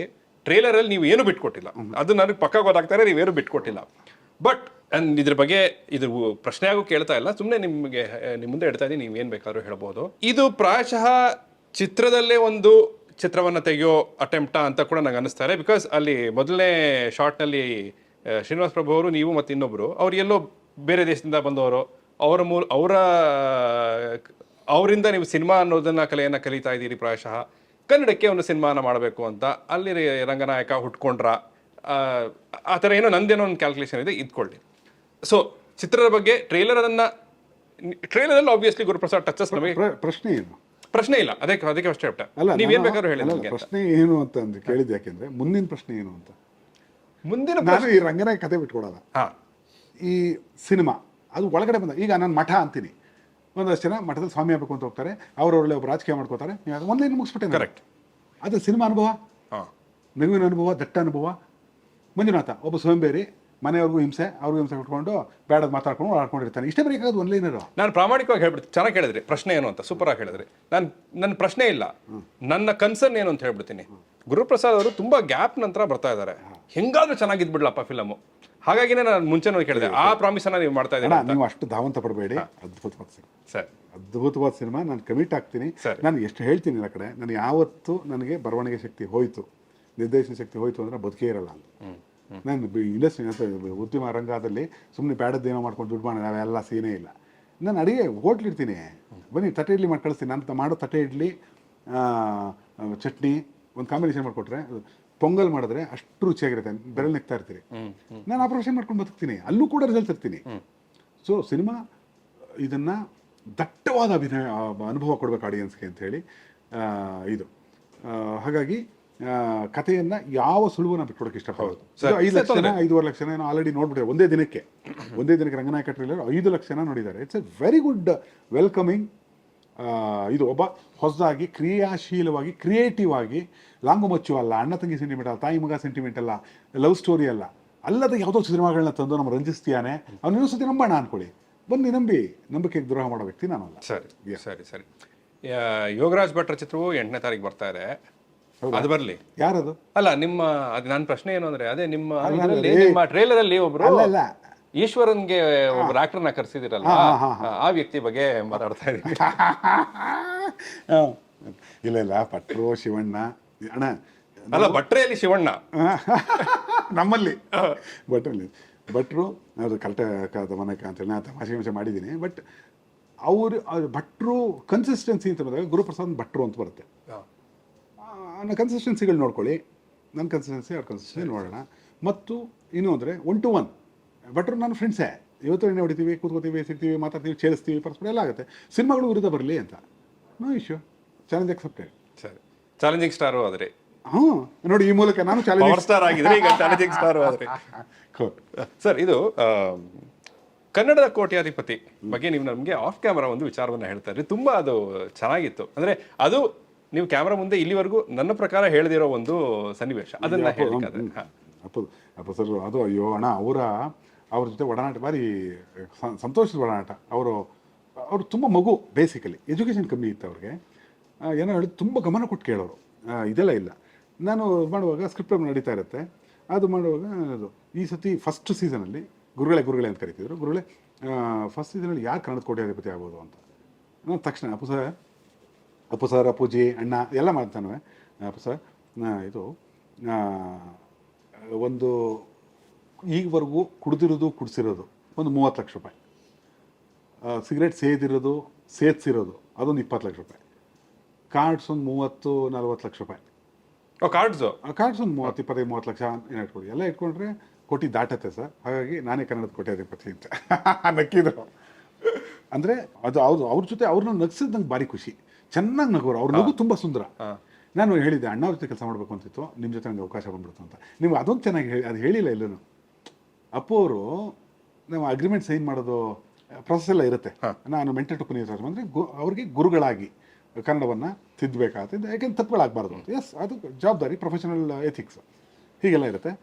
ಅಪ್ಪು ಎಲ್ಲ ಇದ್ದರು ಅವತ್ತು. ನಾನು ಸೈನ್ ಹಾಕಿದ್ದು ಯಾವುದೆಲ್ಲ ಆಗಿತ್ತು ಅಗ್ರಿಮೆಂಟ್, ನಂದು ಆಗಬೇಕಿತ್ತು. ಅಗ್ರಿಮೆಂಟ್ ಸೈನ್ ಹಾಕಿ ಮುಂಚೆ ನಿಂತ್ಕೊಂಡು ನಾನು ಫಸ್ಟು ಎಲ್ಲ ಹಿಂಗೆ ಮಾಡಿದೆ. ಅದ್ರ ಯಾರು ನಮಸ್ಕಾರ ಮಾಡಿ, ದೇವ್ರು ನಂಬಲ್ಲ ಅಂತೀರಿ, ಯಾರು ನಮಸ್ಕಾರ ಮಾಡಿದ್ರಿ ಅಂತ. ನಿಮ್ಮ ಅಪ್ಪಂಗೆ ಅಂತ. ನಮ್ಮ ಅಪ್ಪಂಗೆ ಯಾಕೆ, ಅಪ್ಪಾಜಿಗೆ ಯಾಕೆ ಅಂತ. ಇಲ್ಲ ಅವ್ರು ಏನಾದ್ರು ನಿಮ್ಮ ಕನ್ನಡ ಪಾಠ ಹೇಳಿದರೆ ನನಗೆ ಈ ದೊಡ್ಡ ಪೇಮೆಂಟ್ ಬರ್ತಿರ್ಲಿಲ್ವಲ್ಲ ಸ್ವಾಮಿ ಅಂತ. ಹಾಗೆ ಅಪ್ಪಾಜಿಗೆ ಒಂದು ಥ್ಯಾಂಕ್ಸ್ ಹೇಳಿದೆ ಅಂತ ನಕ್ಕಿದ್ರು. ಸೊ ಈ ಥರ ಅವ್ರನ್ನ ಆ ಟೈಮಲ್ಲಿ ಅವ್ರು ನಗ್ಸ್ಕೊಂಡು ಇದು ತೊಗೋತೀನಿ, ಇದು ಕುಸ್ಕೋತೀನಿ ಅನ್ನೋರು ಯಾವಾಗಲೂ ಅದನ್ನು. ಅವ್ರಿಗೆ ಸ್ಪೀಡ್ ರೀಡಿಂಗ್ ಇರಲಿಲ್ಲ. ನಾನು ಒಂದು ಟೆಕ್ನಿಕ್ ಹೇಳ್ಕೊಟ್ಟೆ ಅವ್ರಿಗೆ. ಸರ್, ಸ್ಪೀಡ್ ರೀಡಿಂಗು ನೀವು ಮನೇಲೇ ಕೂತ್ಕೊಂಡು ಪುಸ್ತಕ ಓದಿದ್ರೆ ಸ್ಪೀಡ್ ರೀಡಿಂಗ್ ಬರಲ್ಲ, ಕನ್ನಡ ರೀಡಿಂಗ್. ಯಾಕೆಂದರೆ ಅದು ಕ್ವಶನ್ ಸ್ಕ್ರಾಲ್ ಆಗ್ತಾ ಇರುತ್ತೆ, ಟ್ರರ್ ಅಂತ ಹೋಗ್ತಿರುತ್ತೆ, ಟಕ್ ಟಕ್ ಅಂತ ಓದಬೇಕು ಅದನ್ನು. ನಾನು ಎಷ್ಟೇ ಹಿಂದ್ಗಡೆ ಎತ್ಕೊಟ್ರು ನೀವು ಕೂಡ ಅಲ್ಲಿ ನೋಡಬೇಕಾಗತ್ತಲ್ಲ, ಸ್ಕ್ರೀನ್ ಕಾಣ್ತಿರ್ತವೆಲ್ಲ. ಅದಕ್ಕೆ ಒಂದು ಕೆಲಸ ಮಾಡಿ, ನೀವು ದಿನ 1 hour 1.5 hours ಟ್ರಾವೆಲ್ ಮಾಡೇ ಮಾಡ್ತೀರಿ, ಹೋಗೋಕ್ಕೆ ಬರೋಕ್ಕೆ. ಬೆಂಗಳೂರು ಅಂದರೆ ಓಡಾಡಲೇಬೇಕು. ಆ ಟೈಮಲ್ಲಿ ಬೋರ್ಡ್ಗಳು, ಕನ್ನಡ ಬೋರ್ಡ್ಗಳು ಓದಿ ಅಂತ. ಯಾಕೆಂದರೆ ನಿಮ್ಗೆ ಗೊತ್ತು ಸಿಗದೆ 3 ಸೆಕೆಂಡ್ ಕನ್ನಡ ಇಟ್ಕೊಂಡು ಓದ್ದೆ ಆ ಥರ ಬರುತ್ತೆ ಮನಸ್ಸಿಗೆ. ಪ್ರತಿ ಸತಿ ನೀವು ಒಂದೊಂದೇ ಬೋರ್ಡ್ಗಳು ಓದೋದು ಕನ್ನಡ ಸ್ಪೀಡ್ ರೀಡಿಂಗ್ ಸಿಗುತ್ತೆ ಅಂತ. ಯಾಕೆಂದರೆ ಅವರು ಕನ್ನಡ ಪ್ರಭ ಅದೆಲ್ಲ ಇಟ್ಕೊಂಡ್ರೆ ತುಂಬ ಲೇಟಾಗಿ ಓದೋರು. ಸತ್ಯ ಇಲ್ಲಿ ಅವರು ಹಂಗೆ ಗೊತ್ತಿದ್ರಾ, ನಮ್ಗೆ ಗೊತ್ತಿಲ್ವಾ ಅಂತ ಯಾರೊಬ್ಬ ಫೇಸ್ಬುಕ್ಕಲ್ಲಿ ಕಾಮೆಂಟ್ ಹಾಕೋನು, ಕರ್ನಾಟಕ ರತ್ನಗೆ ಒಂದು ಕನ್ನಡ ಹೇಳ್ಕೊಟ್ಟಂತೆ ಅಂತ ನಾನು ಬೈದ. ಸರಿ ಕಣಪ್ಪ, ಆಗುತ್ತೆ. ಇಲ್ಲ, ಇದು ಸತ್ಯಗಳು. ಅಲ್ಲ, ಸ್ಪೀಡ್ ರೀಡಿಂಗ್ ಹೇಳಿದ್ರೆ ನಿಮ್ಮ ಚಿತ್ರಗಳಲ್ಲಿ ನಮಗೆ ಸ್ಪೀಡ್ ಕಾಮಿಡಿ ಕನ್ಸಂಪ್ಷನ್ನ ಕಲಿಬೇಕು. ಯಾಕಂದ್ರೆ ಪಂಚ್ ಮಿಸ್ ಆಗ್ಬಿಡ್ತಾ ಇರುತ್ತೆ. ನಾವು ಇದ್ರಲ್ಲಿ ನಗ್ತಾ ಇದ್ರೆ ಮುಂದಿನ ಪಂಚ್ ಮಿಸ್ ಆಗ್ಬಿಡುತ್ತೆ.